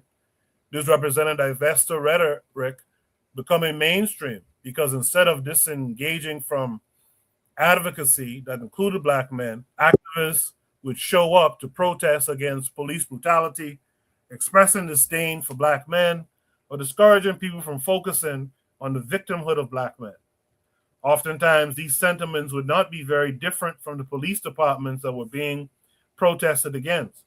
It wasn't happening everywhere, but it was enough to see the impact of online divestor rhetoric around being mules for black men and burning the cape. Phrases like black men are the weakest links and black women are tired of caping for black men, moving from simple statements of frustration to calling cards and viral trends on social media, often instigated by divestors. These takes often come with the glorification of white men as the alternative to black men. Rather than directly stating white identity is under attack, divestors say they are being attacked for seeking to quote-unquote date out into white identity through hypergamy. Alt-right logic twists the act of uplifting the unique issues of black women, transforming the sentiment into the extension of racist ideas towards the rest of the black community for the benefit of black women. It's an alt-right funnel that works the same way with black women as it does with everyone else, targeting those who are disaffected by social issues or seeking a path out of isolation. Divestors will continually create points of antagonism in discourse around the black community, taking any instance of violence by black men or a viral interracial couple, black woman and white man, as encouragement for black women to, quote, go their own way, while attempting to convince people that their fascism is reactionary because black men hate black women. What makes divestors alarming now is that they lean into the ways that society attempts to uplift Black women. Mantras such as hashtag Black Girl Magic, hashtag Black Lives Matter, and hashtag Trust Black Women began to overlap with fascist ideas like hold Black men accountable, burn the cape, and Black men are the weakest links. This resulted in people with a very large following being allowed to say things that were pretty overtly racist towards Black men, while doubling as being uplifting to Black women. Divestor logic allows for one to have white supremacist ideas about Black men while having progressive ideas towards Black women. While it was alarming to me, I don't believe that people were recognizing the contradictions or how dire they were to the condition of Black men. No advocacy for Black women requires anti-Black misandry. The same way that Black male studies can create a whole field that explores the victimization of Black men without engaging in misogynoir. This infiltration into the mainstream was done through the same tactics as any other fascists, making fake accounts, antagonizing Black women, creating YouTube content, blogging on alt-right sites, creating groups on Reddit, making TikToks, and engaging in all forms of disinformation. Some might say divestors are a brand of radical Black feminism. I don't know, but my inability to tell where one ends and the other begins speaks to how ingrained divestors have become. Women in general don't engage alt-right ideas the same way men do, which is why it goes under the radar. They will never commit a mass murder or blow up a building. They don't go to rallies. They are far more private, but they push ideas, especially on social media. Carolyn Bryant, the woman who is responsible for the death of Emmett Till, is a white supremacist, and she likely wasn't involved in any direct physical violence towards Black people. At the same time, if it wasn't for her behavior, Emmett Till would still be here. Divestors engage in white supremacy the same way. We have to be more aware of the ways that people are being pulled into the alt-right. People can date who they want, but in this case, there is so much anti-Black misandry in divestor ideology, I would be lying if I called it anything else but white supremacy. For those still struggling to understand how Black women can be on the alt-right, I will leave you with this. If a divestor's white partner engaged in all the same behaviors that they did, said Black men are worthless, called them nignogs, talked about divesting from the Black communities, said Black men are bullet bags, constantly brought up burning the cape for them, and said Black men are nothing more than violent offenders who rape and kill Black women, what would you call them? Exactly. This was written by Martin X on medium.com. I hope I read that well enough, everyone, to follow along. That was great, man. Shit. I appreciate that. Was that. A great analysis. I appreciate it. I'm going to come back to you later because I think your take I'm not is going to say be nothing. Your take is going to be interesting. So I'm going to mix it up. I'm going to start with Real Black German. Real Black German, what say you to what I just read?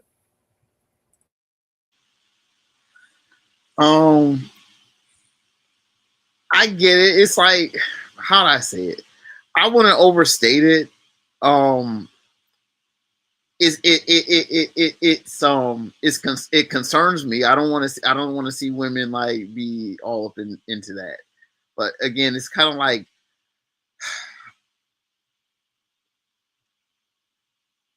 how do I say it? I know it's some wickedness out there that people are talking. I've seen it, I've heard it. I know it's not like actually like, you know what I'm saying? It's not put on, but like, again, it's like, I wouldn't overstate. I want to overstate it. I want to say it's like epidemic or anything like that. As far as like the whole like, you know, Black men or anything, again, it's like I've seen it. The bullet. I've seen it. And it's not fun. It's not fun. All I can say is like, you just, for me, I compartmentalize it. That's all I can do, because I recognize that's not like what everyone's looking at. Not, you know what I'm saying, and a lot of people will see that and be repulsed by it, you know, rightfully so, and keep pushing. I mean, I think there's a, like he was talking about, like there's a spectrum of it. I get that. The whole like divesting thing. I don't know, like, you know what I'm saying? Like I don't know anything about that. Like I don't want to depart from blackness. I don't want to do that. That is not what I want to do at all. So it's like I kind of wish I had time to go back on the last subject, but I'll just pass, because I it's like I know what I know about it. I just Against know them, that you are still black. You are still black. Speak against them. Why not? They exist. If they didn't exist, don't say nothing about them. But as long as they talk and exist, speak against them. all right, I can do so. Go ahead. I think that they're disgusting. I mean, I think that they're being swayed naturally by you know what I'm saying, miseducation, you know what I'm saying, self-hatred, you know what I'm saying, just the whole complexes of you know what I'm saying, that Inferiority. Yeah. they're not fighting against it. Part of it, I mean, it's like, you know, there's nature versus nurture. I can only, as a person, I can only give someone so much bend against like their own personal like decisions, even if they try to define it to me, which is something contrary to what I would see. It's like you can't sit here and say that I'm worthless and that, you know, someone else is, just inherently because what we shared, you know, the self-hatred is hatred of what would make, hell, I mean, you can't make another black woman without a black man. You know what I'm saying? You can't, a black man can't make a son without a black woman. It just doesn't happen. It just will never happen. And you don't have one kid at a time, so it's a 50-50 chance. So if you don't get your baby girl, you gotta keep trying, right? So it's like I'm just saying, you can't yeah, I know I feel like there's a lot of like again, like a lot of this is extreme. It's definitely extreme. It's being amplified, you know what I'm saying? All the language models, you know what I'm saying, pick up on that, on the conversations. And it's just like you'll be seeing like screen names like random something -X8 capital X, lowercase j, k. It's goofy. You know what I'm saying? You know, a lot of you know what I'm saying? The whole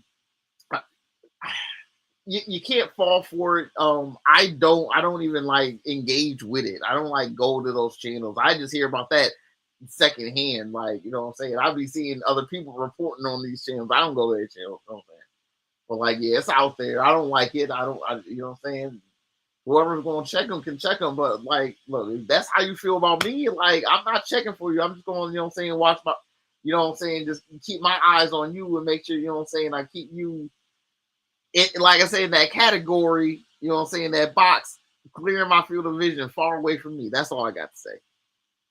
Hey, I'm going to say this about that last topic. Look, Africa, you could do it in 10, 20 years if you put the fear of Amun in the people. Put the fear of Amun in the people and see Africa just don't consolidate and just want to be just like that mass. I'm telling you, I agree with Ikon on that.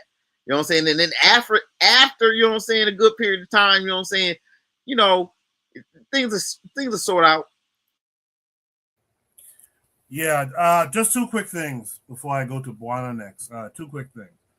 I posted this to the Discord, and I want, if you have topics you'd like to discuss, if you're not on the Discord, join the Discord. The link is in the description.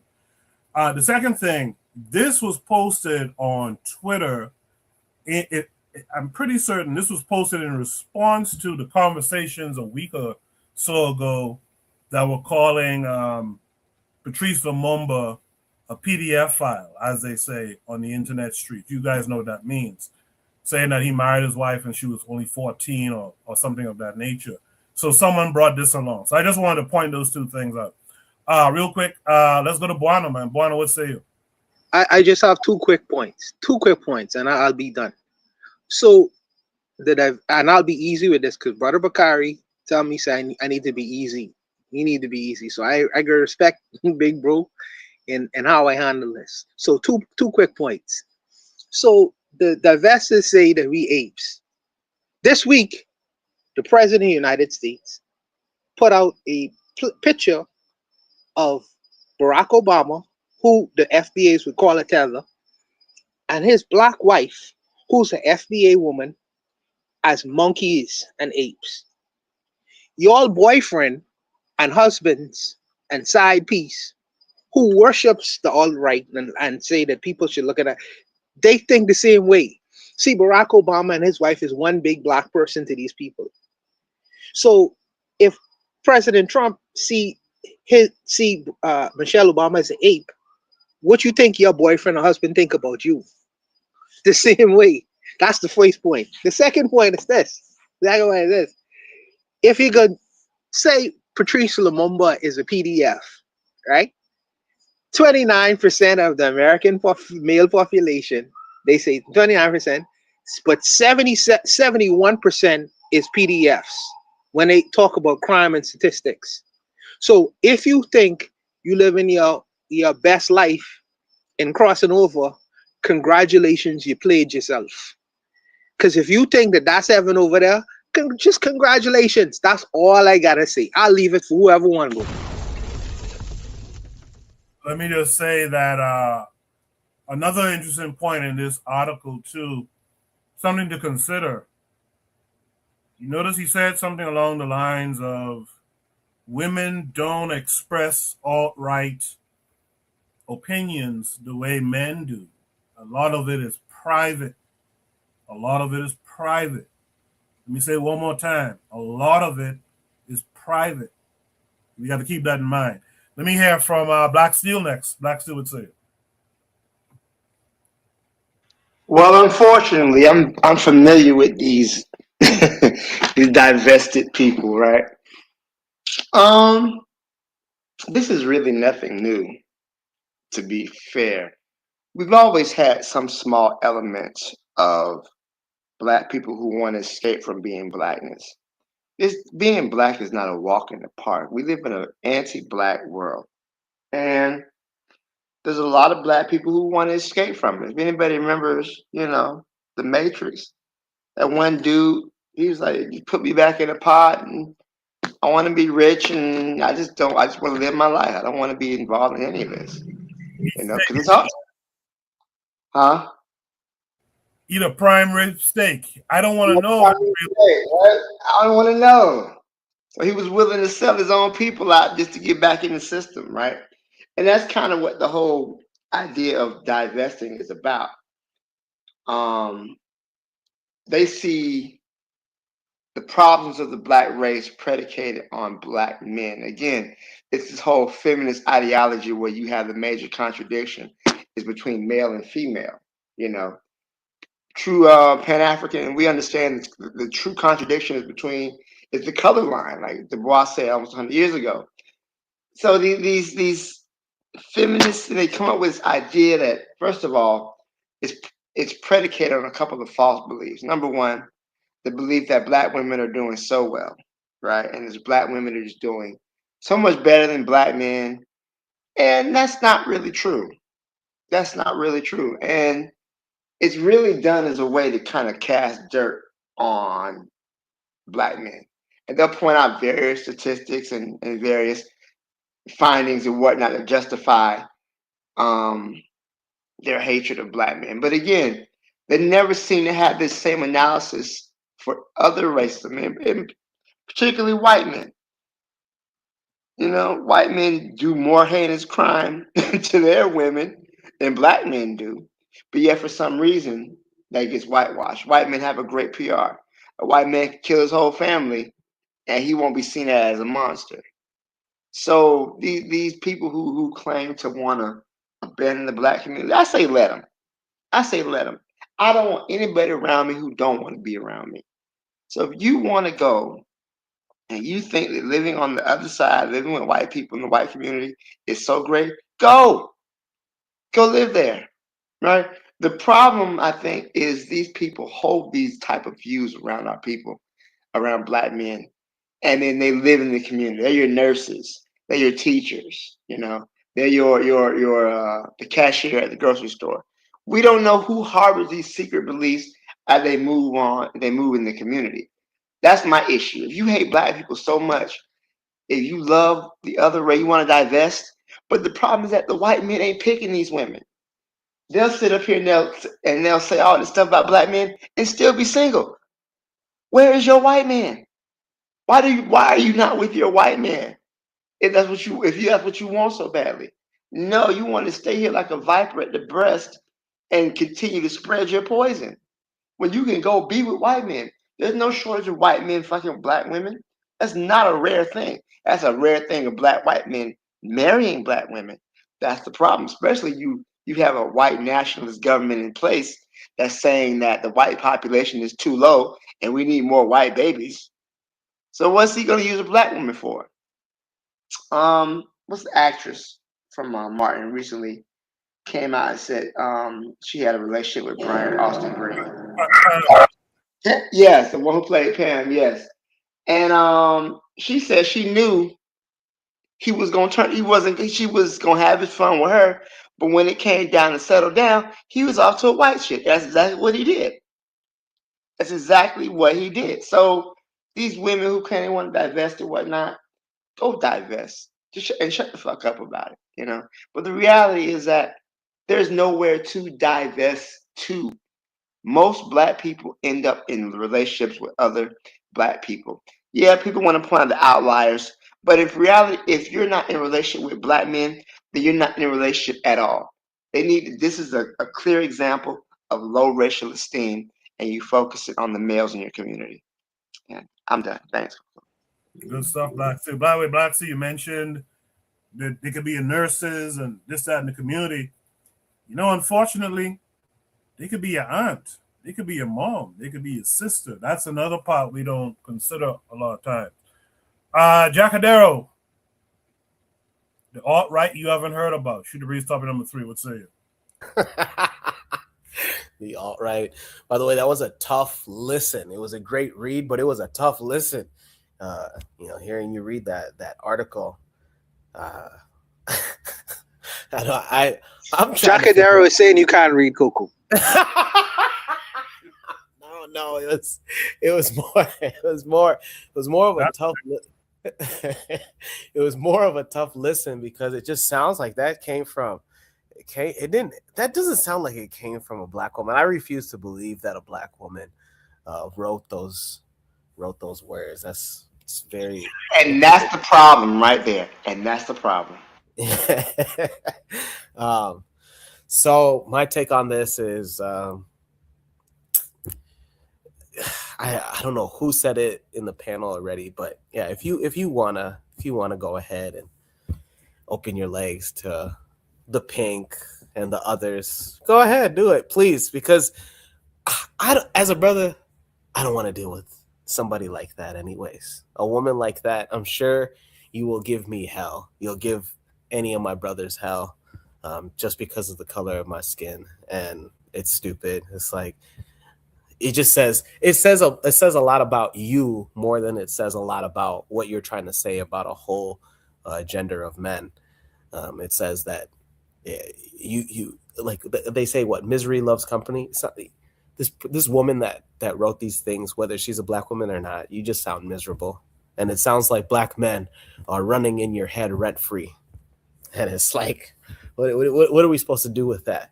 Like whoever it is that hurt you, just go to that brother, just ask him what was wrong. And then second thing is like, if it wasn't a brother, go see if go apologize to your dad. Go forgive your dad. Not apologize, but go forgive your dad. See if your dad will apologize to you about whatever it was in the past. Because it sounds like you're holding on to stuff that has nothing to do with the rest of us. I did also see that Lumumba, I'm going to call it a rumor, because it just sounds like people are now fishing. It sounds like this whole Epstein Files thing is the Me Too movement part 2, and it's coming back with a force. Now we're like looking at things that might not even be there, might not even be close to being there. Lumumba marrying his wife when she was 16. Come on. Come on. Come on. Hey, I want to say something about that. Yeah, go ahead, man. I'm done. Quaco, could you look up the age of consent in the Yeah, brother. United States? Brother. Next time, don't cut a man Sorry. off like that. Like your time is Sorry.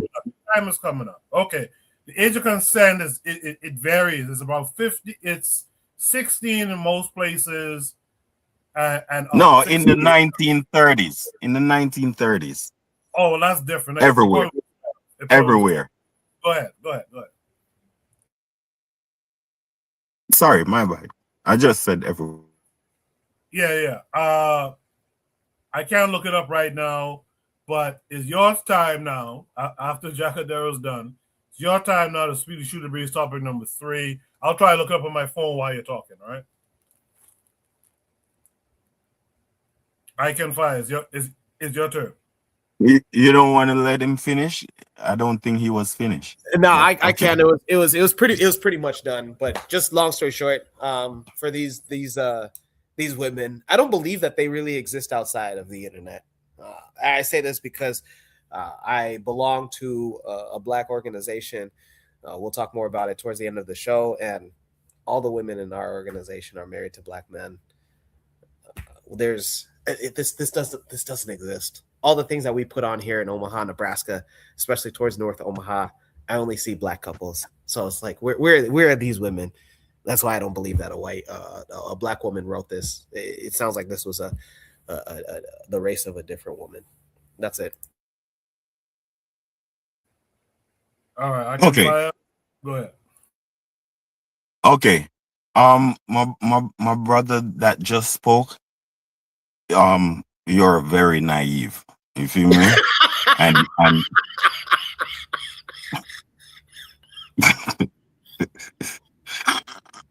Woo!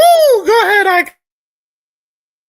So if you want to know if there is if you want to know the status of a woman's brain, you look what she wear on her head.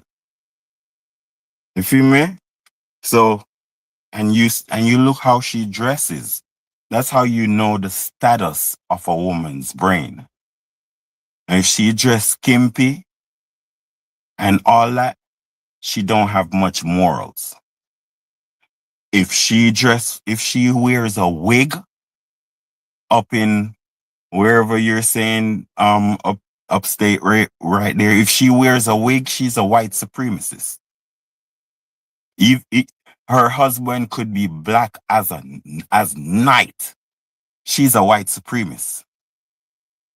As the dictate says, women don't offer up radical outright behavior.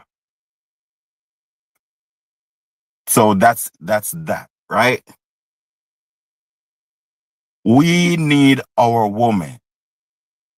That's why we have to go against their inadequacy. You feel me? Because we need our woman. It's not want our woman. We need our woman. You feel me? Women are very, very powerful. Even more powerful than men. All right, a man might have to work hard for his, but a woman can get rich without working hard. That's power. You feel me? A man can't be around the children 24/7. So the woman can teach the children to be loyal to her and not the man. That is power, almost absolute power. So knowing that, now you can know that the woman can raise an army of idiots, male and female. All right, to put it less radical, she can, our equally radical. She can raise a race of black white supremacists. You feel me? It only takes her 18 years to raise a black white supremacist. So go look at them basketball dudes that be marrying white women. Go look at their mama. Go look at their mama. And she might be with a black man, but that's a white supremacist walking. You feel me? She just look black, but she white actually. And that's why, and she trained him to like that and those. So she raised him to prefer a white woman. You feel me? Black men are loyal. If she had raised him to love his type, he would have been with his type. But the woman is so powerful, she gets to train the man and the woman. You feel me? She gets to fabricate your mind. So that is how we need our woman, because all the shooting that our women are more gangster than the men, because they are the ones who made gangsters. They are the ones who produced them. She showed them the avenue and the mindset to have for a gangster. She just too weak, but he's operating with her brain. Actually, we are slaves. We are former slaves. She don't care about that. The black woman don't care about our in general. The black woman in general, not all black women. You feel me? They don't care about the fight. You tell them about the fight, they start yarning because it's boring. You feel me? They don't care about the fights. Why isn't black woman, that's my business. I don't care about women in general, but black women, why aren't they protesting against strip clubs? I said it. There is no female protest against strip clubs, but it sexualized them. Because black women are driven by finance, actually. You feel me? They have a lesser brain power. Even raw materials in the earth black women don't see that as value. I mean, the finished gold, they see it as value. And the ring, the diamond in the ring, they see it as value. But the diamond in Botswana, they don't see it as value. You feel me? And the raw elements or whatever, the rare earth, they don't see these things as value. So that's why Africans are so lacking. Because they have careless mamas. You feel me? That only value what white people have and what white people give. So they only value the US dollar, which is paper. They don't value the earth, which is real value. So that's how women are tearing us up and tearing us apart, because they look, as I said on this panel, you have been doing this panel, Quaker, for about 5 years now, right? You hardly have women in your panel. They hear it. They listen, they browse past it. They seen it. They seen it. You feel me? But you see, like how I come in and I browse past and I see it and click because I want to speak to my brothers who is royal to me. You feel me? Just because of that, why I click on your channel, and because we're in the same fight. But our black women are very distant from these things. They want to hear gimmicks and comedian stuff online and anything to get them away from real matters of our people. I'm talking about the majority, like 90%. You feel me? They don't want you to talk about, oh, do natural hair or none of these things. In Africa too. And they raise these men to as an army to protect them. I'm telling you, woman is very, he said, outright. The women are very outright. They secretly have a power struggle with black men. Black women want to rule black men. Women want to rule, but I'm just dealing with my people. If you may, and they don't understand that we starting from the ground up. That's why they want us to stay in the Babylon society, which is already built. They don't want to prepare us for us to build our own society and all that stuff. So, because they're far from it. And I'm not blaming my women or my people. They are colonized. And what since slavery, when the white man used the four horses to tear the strongest man four ways, it traumatized the black woman and had her raising us to eat from the master's hand like a donkey, like a horse. You feel me? We're the wild horse. Once you tame the mother, the baby, the pony, once the mother start eating out of your hand, the pony, which is wild, come and eat out of your hands too. You feel me? So that's what happened to us as even black men. You feel me? Where our moms are raising us to hold our head down to the white people. You feel me? And to operate on a level where we are under the white people. They don't put us on. They don't. They. It, but all right. Why isn't Asada Shakur black woman's hero and in every black woman's apartment? Why? You know why?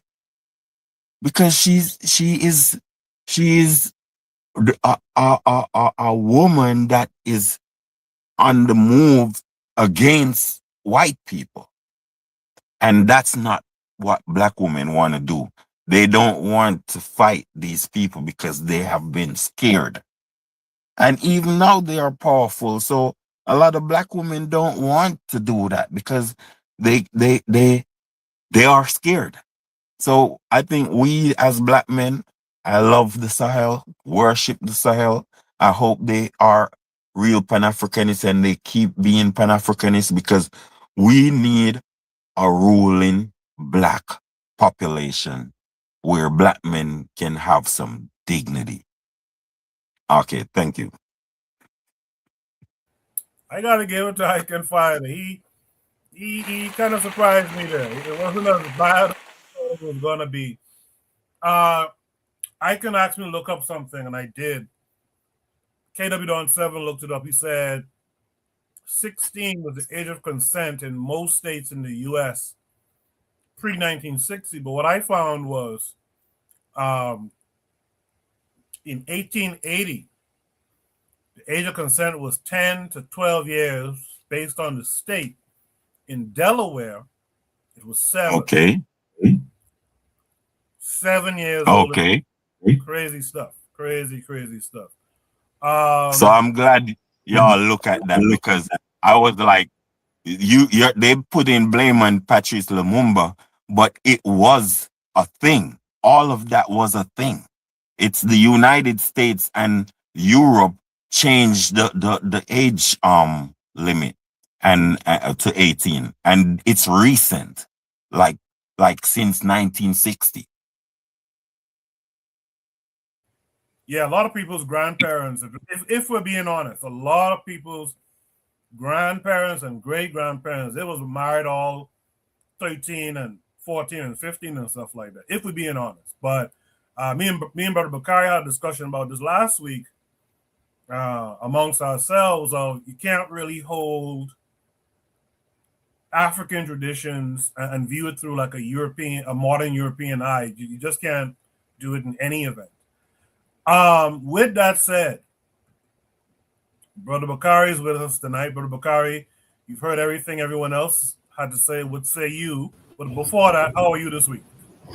I'm absolutely magnificent, my man. How about you? How about the panel? Sir, I'm good. Thanks for being here. And you know what? Icon said 90% of black women, as if he know 90%. You made everybody on the panel dumb. But I ain't gonna take no more shots.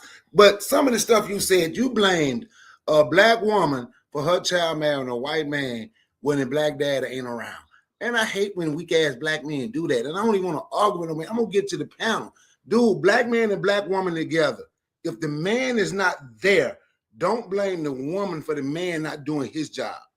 Is there some messed up black women? Yes, there is, but you can't blame the woman for the man not doing his job. That's all I'm saying. You cannot blame her for that, for him not being around. And it's not always her fault. Sometimes it's her fault, sometimes it's not. But to say 90% of black women feel this way, to me, that's a very dumb statement. And I'm just being honest. I ain't saying how much percent wear wigs? So I'm gonna say that was a dumb 90%. He say 90%. How much percent? So now, what's the percentage of black women that article, wear right? wigs? So Koku, what year was that article written? Let me look quickly and see. It was written in 2022. Okay, so everything in that article come from YouTube bullshit, right? So here's me. Everything they were saying, talking about divestors. How many people have you met in real life talking about they're divesting? It's YouTube shit. And we have allowed YouTube to control our narrative of our own people. It was a conversation that we was having, Koku, when we was talking about the interview with the Pivot Podcast, what they had with Terrence Crawford, right? And when they asked Terrence Crawford, why won't he go back in the ring for $100 million? Terrence Crawford said, because he don't want him, and he got morals, right? So, but Channing Crowder said, he said, not for 80 million, 100 million. He was like, no. Channing Crowder said, for $100 million, they can have his soul. Terrence Crawford told Channing Crowder, now I know who you are. We see your character. So watch this. He can say 100 million because he's a guy that played in the NFL and probably made $50, $60 million throughout his career because he was pretty good, right? He was a first round or high second round draft pick. So he said 100 million. Now we got people out here who have never seen $5,000 in cash.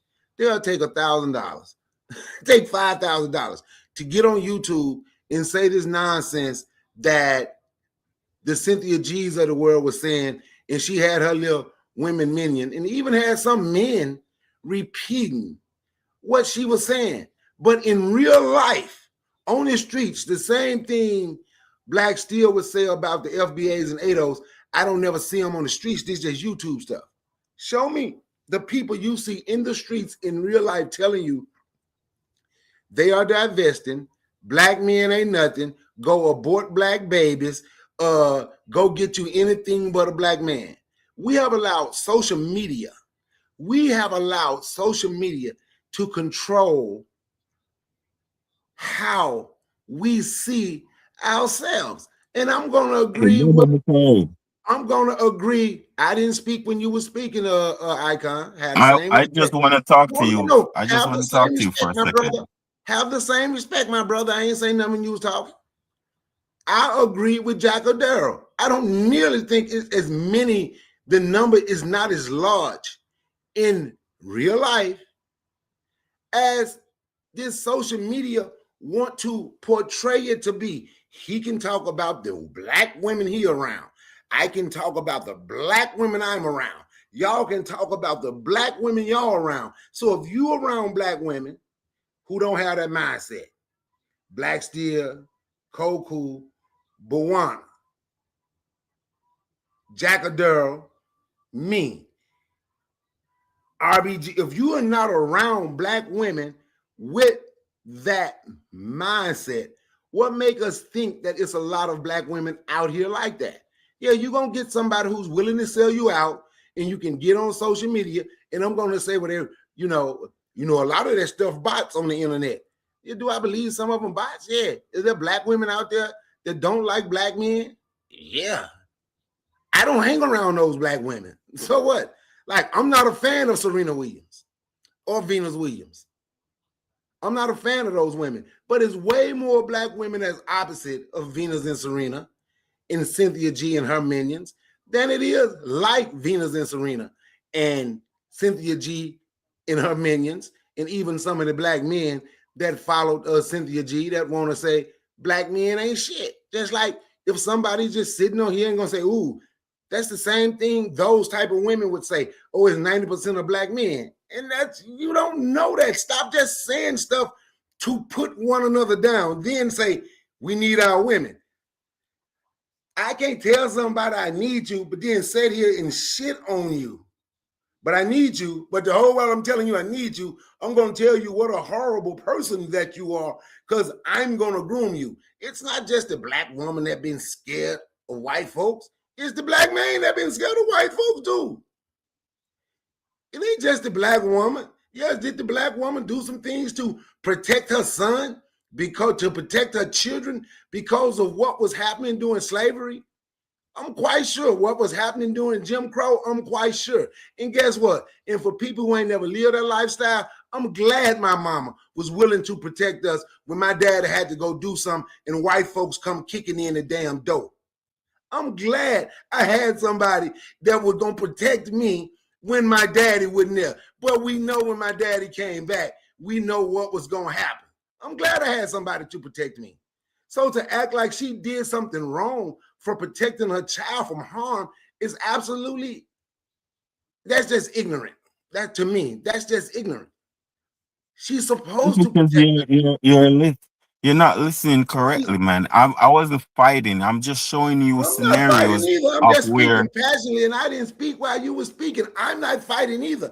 I'm just saying some of the things that we have allowed to control us. Just like I would sit here, if somebody, can't nobody tell me black men ain't nothing, black men are worse daddies. Those divestors can't tell me that, because I'm not going to sit here and believe that. Because I'm around black men and see black men all the time. That's great fathers. It's not just black women I defend from this nonsense on social media. I defend from this nonsense. But to act like this is the majority of black women, to act like it's the majority of black women, and now these people writing articles about people like the Cynthia G's, and we go, see, the black women, they doing it in private. So if they are having these conversations in private, how were they able to write the article? They were able to write the article because of stuff they heard on social media, and we are allowing it to control us. We are allowing social media to control our coming together, our doing the things that we are supposed to do in real life. Not just the black women divesting, not just the so-called black manosphere, even down to the point it is so-called FBA and ADOS nonsense, down to the point we're going to argue about who built the greatest plantation during Black History Month. All this stuff on social media and everything we'll find and fight is not bringing us together. If they want to divest, do like Black Steel and Jack Aduro and everybody else say, go divest, RBG, go divest. We don't want to be around you no way. Then I don't worry about them. I hear the mic. Can I Well said. Can I? Hold on. Let me hear from Buana first, and then I'll come back to you. But he mentioned me. I wanted to just say something to him, not disrespectfully. Yeah, hold on a second. Buana, go ahead, and then I can. Quickly, Icon. It's been my experience. I can't talk for no man out of my experience. It's been my experience when I dated black women. They take on the man characteristics. So I'll take a school teacher who don't know nothing but nothing. You know what I mean? A typical regular person. And after a while, she can start quoting Marcus Garvey and Malcolm X, and I'm asking to myself where that come from, because usually they take on the personality of the man they with. I don't know how that's like it is, but it's just like that. Now you have some battle axes out there who always opinionated, and I'm not saying women can't think for themselves, but they always opinionated and they always want buttress and compete with mine. That's just not been my experience. That's just not been my experience. But usually, a woman can take on the characteristics of the man she with. Now, when you see the Cadmus Owens, she is married to a white man. When you see the Serena Williams, she is married to a white man. So eventually, they can start having their partners talking points, especially if he's a man in his house. They gonna start having their talking points. That's all I wanted to say. And I gonna fire Gael, brother. Thank you, Guana. I want to say something about social media. A lot of people think it's some slight stuff. Social media is the soul of the people. It's like when a person is drunk and they tell you the truth. That's social media. Social media is when a person speaks their real, who is real. It is the real person talking on social media. It's not a pretender. When you when you go naked in your house, you are not pretending. That's how you want to be in your house, in your privacy. So that's you. But when you go through the door, you practically start pretending. There's a bunch of stuff you can't say. You feel me? Because it might cause fury. There's a lot of stuff you have to just regulate yourself on around people, because people might be sporadic and all that. So don't play with social media. People is being real. You feel me? People is being who they really are. So if they tell you on a general that, oh, we like divesting and all that, that's the real person. And if you might see them out there and don't know, that's that person also.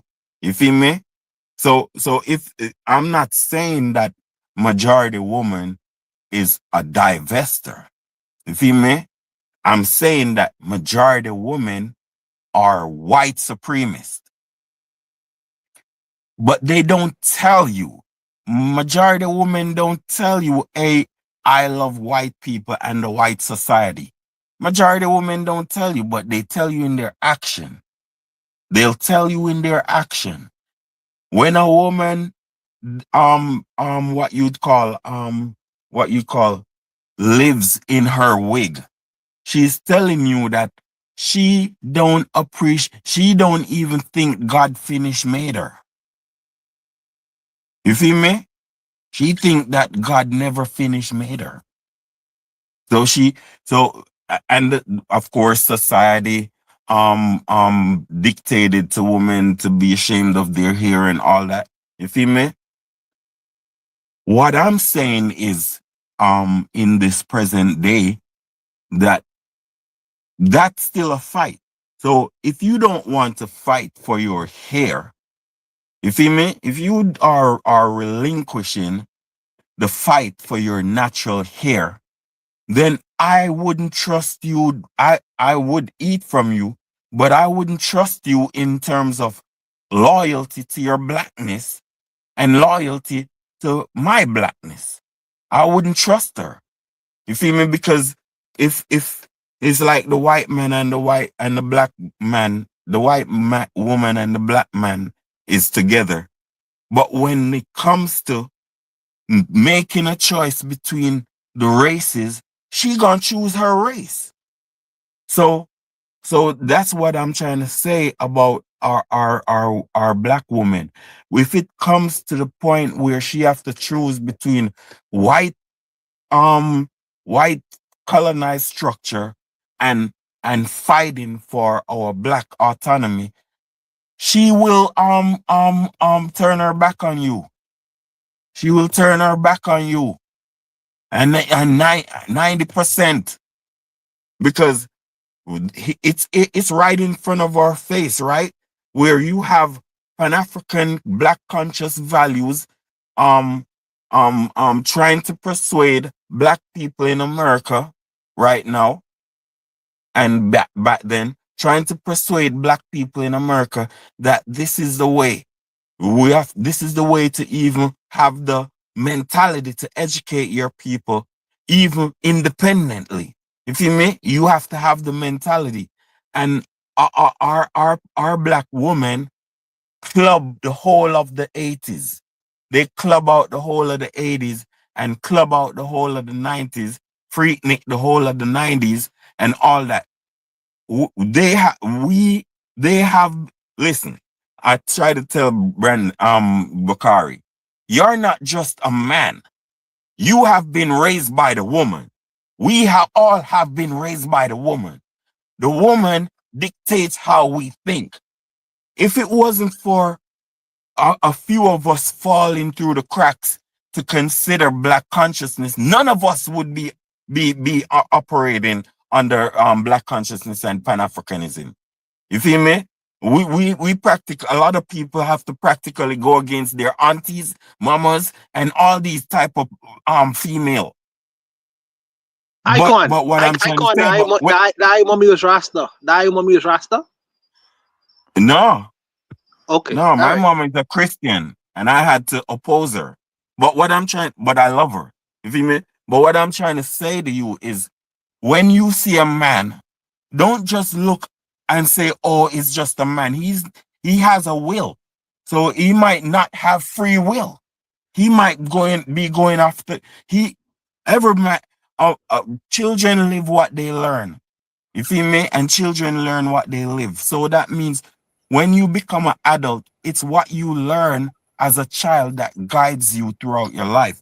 So if the black woman haven't endorsed black consciousness and Pan-Africanism, which is the answer for black people, you feel me? If she hasn't endorsed that and gifted to our children, you feel me?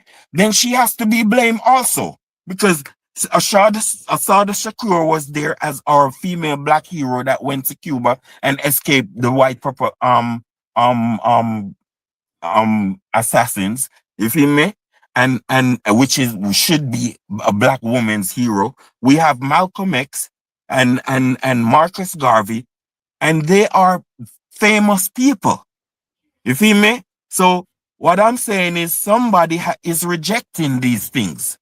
You feel me? So the black woman is alive and well, and she speaks and have command. So as long as she's in that position, she should be blamed also for our problems. You feel me? Because she raised these men. Okay, go ahead. Watch this, right? So I was raised. Bakari, real quick. I just want to say one thing. I just want to say something real quick. I gotta give Icon a little bit of credit for something he said, and we gotta be real about it. Trigger Happy in the chat said it as well. I had it on the screen for a long time. A lot of us men who are pro-black, Pan-African, Garveyites, you wouldn't know that we were that on these jobs that we work on. You wouldn't necessarily know that the way we would just walk through the street to go home. But the internet does allow you to sit behind a profile picture and spew all manner of nonsense. So there is something to that idea that, sometimes some of the stuff that we see online is people's true character. You know what I mean? Right. In the chat, right. It's the naked person. In the chat, Trigger Happy says we need to establish something about political positions. You aren't going to get someone's political position only by real life interaction. The internet exposes extreme to consciousness. Bakari, go ahead. Okay. Well, whoever that is can't let nobody know they pro-black, Pan-African at work or walk down the street. I ain't saying nobody should do what I do, but that's kind of like their business. Whoever ain't showing nobody. And you're right. Somebody can, but to say somebody can get online and put an avatar, but to say 90% and then just say it's the black woman that raised the black boy to marry a white man, and these men can tell you to marry a white woman, but then they can tell you their daddy wasn't around, and you just blame the black woman. To me, that doesn't make sense. And I'm gonna say it again. And by the way, I was raised by my mama and my daddy. You said we was raised by women. I was raised by my mama and my daddy. I can't speak for nobody else. I don't know. But then to say black women ain't pro-black Pan-African, then you say Assata Shakur. We can say Mary McLeod Bethune. We can say Fannie Lou Hamer. And if you go on and we can say, where were the black men that I can say Fannie Lou Hamer, because she was a good friend of my pops. Who protected her when she was in jail and black men was forced to beat her at gunpoint and then white men sterilized her? My point that I'm making is, if we continue to point finger at one and say the one is doing this, you ain't gonna ever come together, dude. So people talking about how they love black women, that's just bullshit. And how they want us to come together. No, they're doing everything in their power to divide by constantly saying, this is the woman's fault. Then the women gonna say, then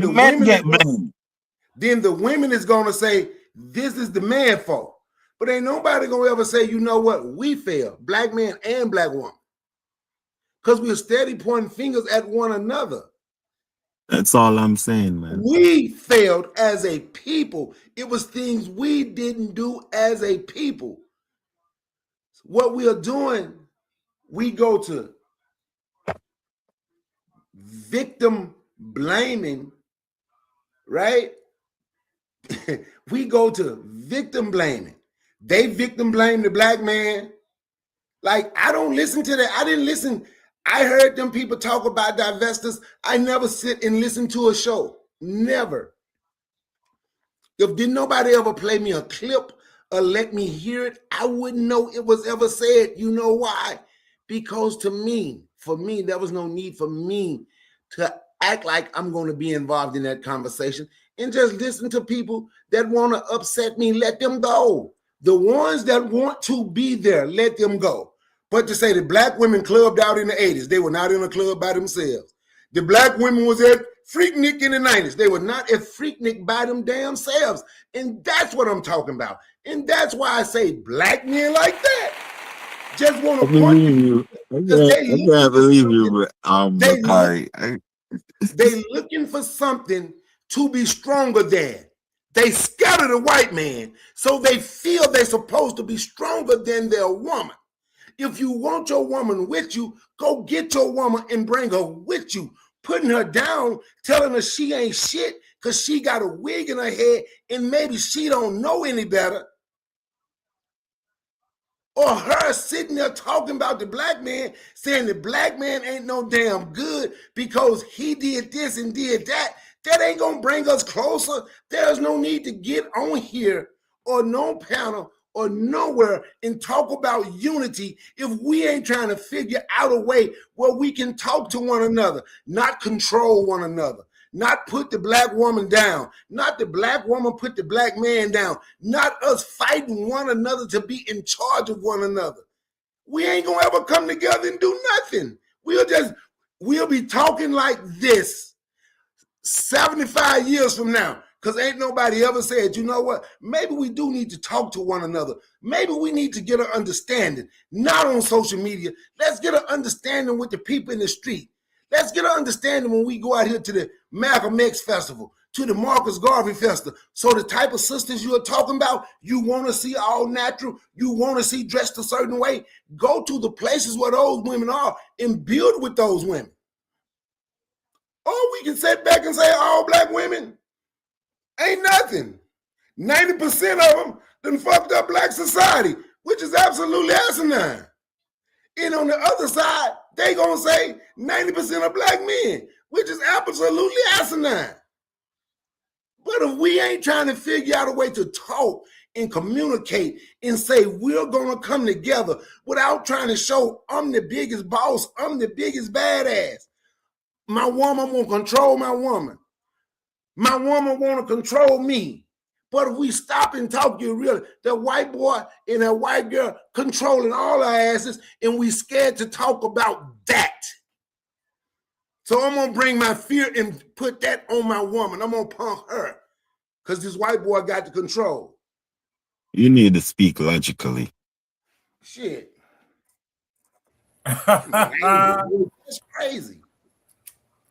We've heard a lot from Bakari, and I appreciate Bakari coming up here as well as Icon. Does any other members of the panel want to add any last thoughts to this prompt here? Yeah. Jacadero here. To ICANN, ICANN, you had said that, and I don't want this to be a back and forth. ICANN, I just wanted this. You said that I'm ignorant, or no, naive. You said that I'm naive on the portrayal or the way that I may not be aware. No, how you think about our how you. I'm not saying that our woman. Listen, I love our woman. I'm not saying that we should destroy our woman. Right. I'm saying that we should acknowledge things about our woman and try to change it, because these things are sending us down the drain. Go ahead, sir. Sir. I mean, listen, I've always said that I don't know everything. So maybe I haven't come across those women.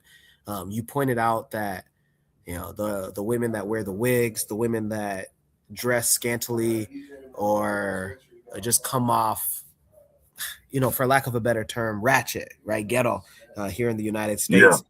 Interesting, in my city, the women that do dress like that have the hair like that, they still love black men. They're in black spaces. So I get what you're saying. It's like, hey, they're destructive.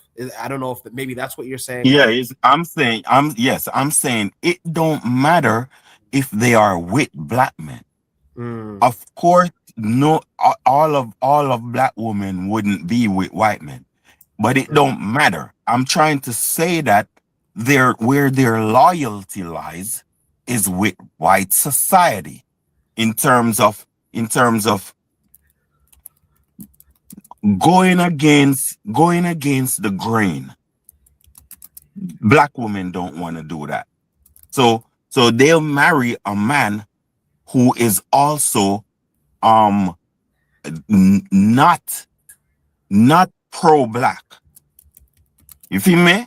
So they like a man who don't have an aim or a destiny outside of finances. That's the typical black woman for you. But if that Negro has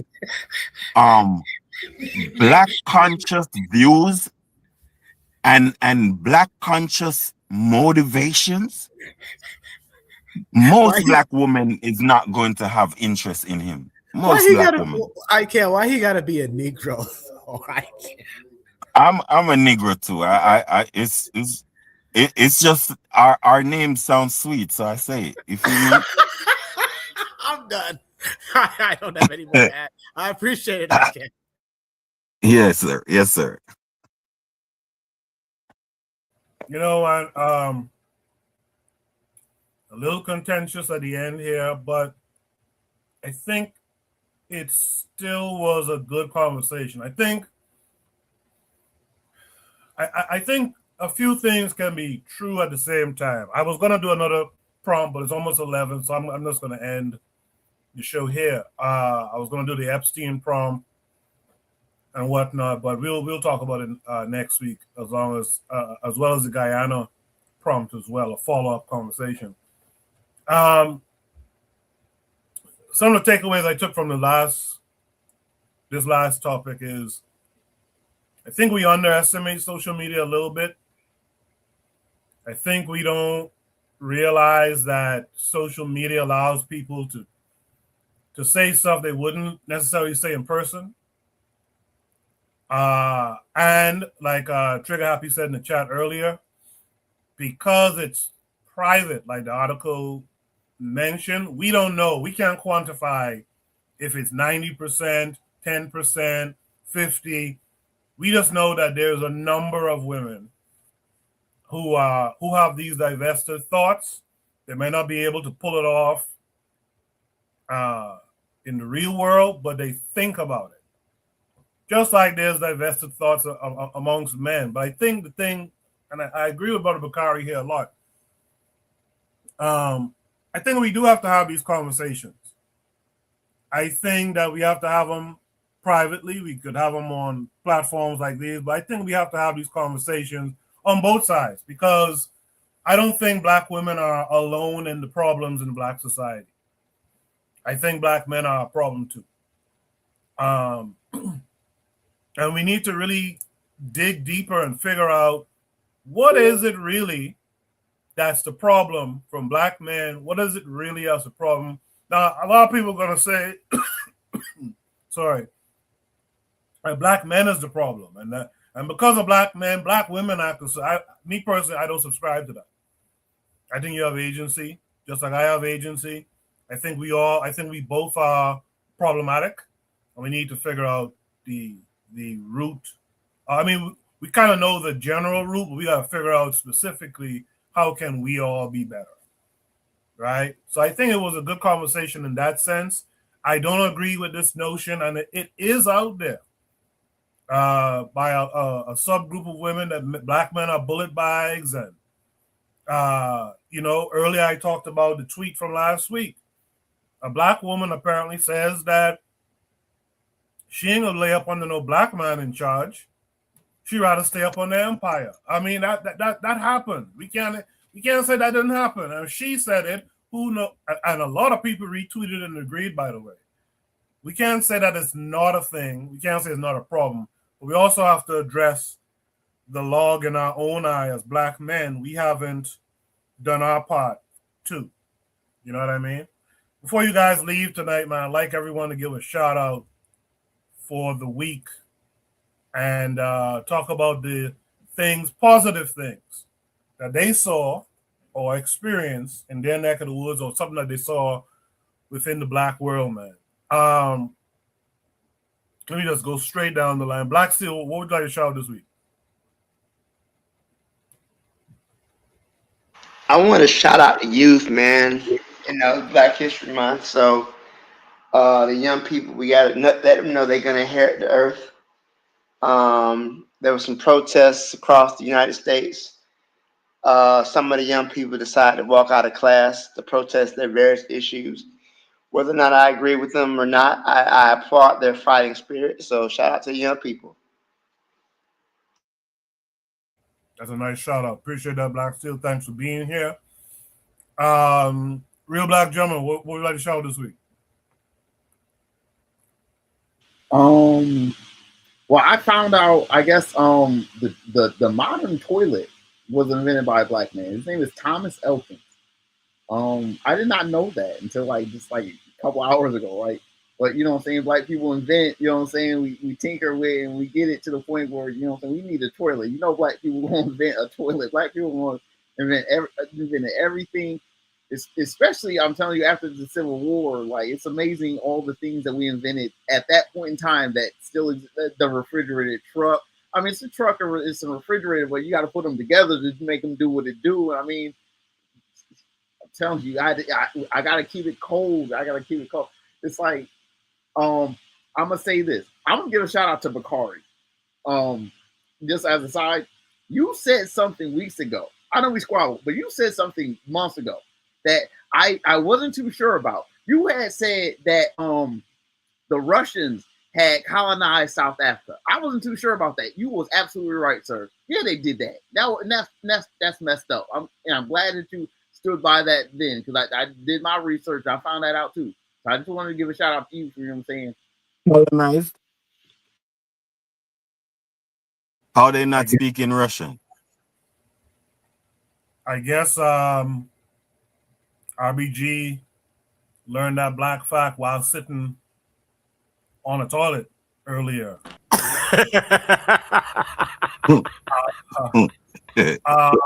thanks for that, RBG. I can fire. What would you like to shout out this week? Yeah, thanks. Shout out to the Sahel, because I noticed that a lot of guns came in just the other day. So shout out to the Sahel for that. You feel me? Also, there's a little kid, a 22, 21-year-old Rastafari kid from Ghana. He's in the University of Kentucky, and he I don't know, he made a computer brain using, I think, 3,800 capacitor or some type of stuff. You feel me? But he actually made a computer brain, so it's on you can check it up on YouTube. That's what he did. So shout out to that. All right, that's it. Appreciate that, Icon. I did see that story, by the way. So shout out to that young scholar. With that said, Brother Bakari, what would you like to shout out this week? I'd like to shout you out. And shout out the panel. And I know you said it was a little contentious at the end. There was no contention. But anyway, I'm gonna shout out all the beautiful Black conscious sisters that you could go out here and meet, who want a real strong Black man and who feel the same way that we feel. And in these trying times with them trying to tear down everything, I'm gonna shout out Black Steel and people like him. And what I mean by people like him, real educators that care. Because I know it's about to get harder and harder and harder, especially if he's trying to teach some Black history. They trying to make everything hard. So I'm gonna give a shout out to Black Steel and these teachers and these Black teachers that's gonna try to hold it down. And because right now they are trying to take away the Black history. And then one more shout out to everybody who's not on social media arguing about which group of Black people built the best plantation for white folk. I hear the mic. Bakari. Something Bakari said I was gonna say something too, and I forgot now. Maybe I'll remember it later. Jack Cadero, what would you like to shout out this week, my boy? I'd like to shout out. What prophet? Vana, come on, relax. Vana said chapati. Shout out chapati. Vana, come on, relax, man. Come on, relax. So, big shout out to each and every one of you guys, the men and women that continue to come to Shoot the Breeze, to share thoughts, comments, concerns, also question.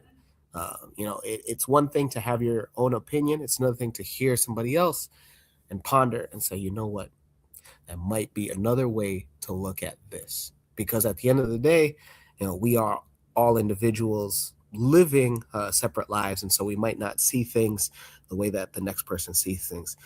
Since we are all about the Pan-African collective and the empowerment of African people globally, it's always awesome to hear each and every one of you guys, to hear different thoughts and beliefs on what it is, depending on the topic. So big shout out to each and every one of you guys. I also want to give a shout out to, for those that don't know, I'm based out of Omaha, Nebraska, the Omaha, Nebraska home of, Buana loves to give me flack about it all the time, but the champ, Bud Crawford, the retired champ, come on, retired undefeated. You understand? And pound for pound, he'll probably go down as, if not the all-time in his weight class, the best boxer, hands down. You understand? Again, in his weight class. We can talk about different weight classes a little bit later, but I represent Omaha, Nebraska, and we are home to the Empowerment Network. It's the largest Black organization here in the Midwest, and we empower you. That's right, we empower you. So if you are in real estate, finance, health, any of the trades, HVAC, electrical, plumbing, carpentry, we want you. So that's Empower Network, and that's www.empoweromaha.com. It's a new website. The website has been refurbished. It looks nice. And if you go to it right now, that's right. If you go to it right now, you might see me. I mean, I can't tell you what I look like, but I might be in one of the photos, huh? And so Empowerment Network, we have sister cities that we contract with. That's Lansing, Michigan, Tulsa, Oklahoma, home of Black Wall Street, Syracuse, New York, New Orleans, Louisiana, Kansas City, Missouri. One of the awesome things that we had at the last Rebuilding a Village conference was out of Tulsa, Oklahoma, there is the only Black grocery store owner come up to Omaha and talk to us about how he can expand and possibly build his grocery store across the United States. And so if you look up the only Black existing grocery store existing, again, not owned by the city, not owned by a subsidiary, no, solely Black owned out of Tulsa, Oklahoma, he came up to Omaha for our Rebuilding a Village conference to talk about how he can go ahead and maximize this and scale this and have franchises owned by each and every one of you that's listening. Maybe even you, Buana, in the Caribbean. How about that? So again, that's Empowerment Network. That's empoweromaha.com. Please go ahead and reach on out, and we'd love to see you at the next Rebuilding a Village conference this year.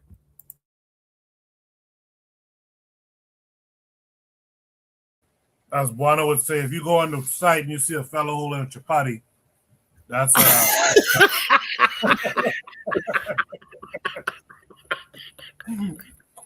that's Jacadero right there. But anyway, Buana, last but not least, what would you like to Yes, tell us? sir. Yes, sir. So first of all, I'm a big believer in organization, and Jacadero always promotes his organization. So anyone under the sound of my voice, please support Jacadero's organization. He's doing great things in Omaha, Nebraska, and if you can, financially or even in terms of deed, work, effort, or whatever, please support his organization if you can. Happy Black History Month to all my American brothers. As a Gaviat, I celebrate Black History Year all year, every year. But happy Black History Month to my brothers and sisters in the United States. I know it's something of significance to them. So happy Black History Month. To my brother, Icon Fire. It's a lot of Rasta sisters in South Florida, a lot of Rasta sisters in New York City. I don't know if you in them areas. I hope that you could hold on to one of them. You hold on to one of them. And just to remind my brothers and sisters that every Black man is a star. Even though they talk poorly about us, we the most wanted human beings on the planet, especially in terms of women. Believe you me, they talk a lot of nonsense, but when it all boils down to it, every Black man is a star. And you should embrace your stardom. Embrace your stardom. Because they could talk all the mess they want, but if you pull them on the side, things is happen. Things is happen. So, embrace your royalness, embrace your stardom. And, it's always going to be bums out here. It's always going to be some bum chicks out here who trying to talk negative and talk crazy. But when it all boils down to it, they friendless. They really wish they had a man. They want a man. They hungry. And they just talking out of loneliness. A lot of these sisters talking out of loneliness. And unfortunately, sometimes in their relationships, they don't have the best relationships. So at the end of the day, you got to listen to yourself. You got to listen to yourself, because the truth of the matter is every Black man is a star. We the most wanted man on the planet. Despite what the propaganda says, we the most wanted man on the planet. Believe it or not. So protect your legacy, choose wisely in the woman who you decide to date or marry or have a relationship with, and move on. These women they're gonna continuously be out here trying to, side up to the plantation master, but that's just a few and far in between. The majority of our women, they love us. And they can't do without us. We are indispensable to the Black family, to the Black community, and to the Black nation as a whole. That's just what it is. So don't mind the noise in the marketplace, because it's just noise. It's just noise. So I just will remind my brothers of that. And I hope they have a good week next week and a productive week. I'll leave it at that. Yeah, shout out to all you guys. Let I'm me sorry, say one Bakari. thing before you get off, Coco. I Yeah, want to say happy birthday to our brother Kofi. I think he said the day is birthday. Yeah. To our brother Kofi. Oh, cool. Happy birthday to Kofi, man. I gotta shoot him a message. Thanks for that, brother Bakari. Trigger Happy in the chat says, shout out to Ghanaians for roasting Zambians who want to say fugu is a blouse, northern attire. We also established a visa waiver between both countries. That's really good. I saw a woman kind of roasting, talking about, do you have Joe off? But I didn't know what it was about. So thanks for bringing that clarity to that situation. Thank all of you.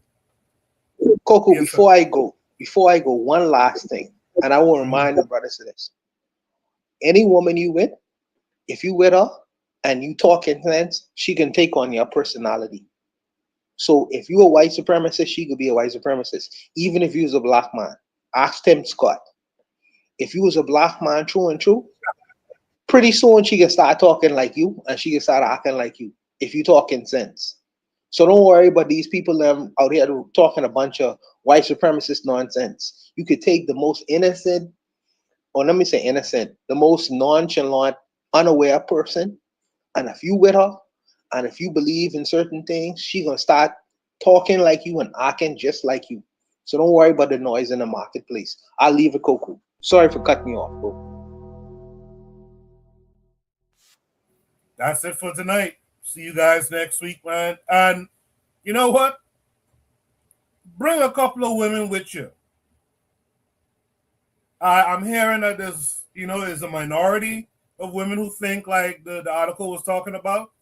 My appeal to y'all, bring a couple of those women next week to the program.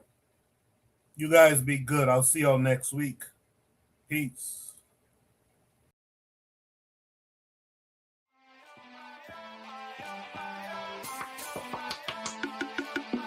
Thanks for listening to the Bitter Medicine Podcast with your host, Koku. If you like what you just heard, we hope you pass along our web address, bittermedicineblogs.com, to your friends and colleagues, and share our show to all your social media. Be sure to check out our archive section on our website for previous podcasts. This has been a KWAZ radio production. Join us next time for another session of the Bitter Medicine Podcast. Follow us on Facebook at Bitter Medicine Show, Twitter, Bitter Meds, Tumblr, Bitter Meds, Instagram, Bitter Medicine.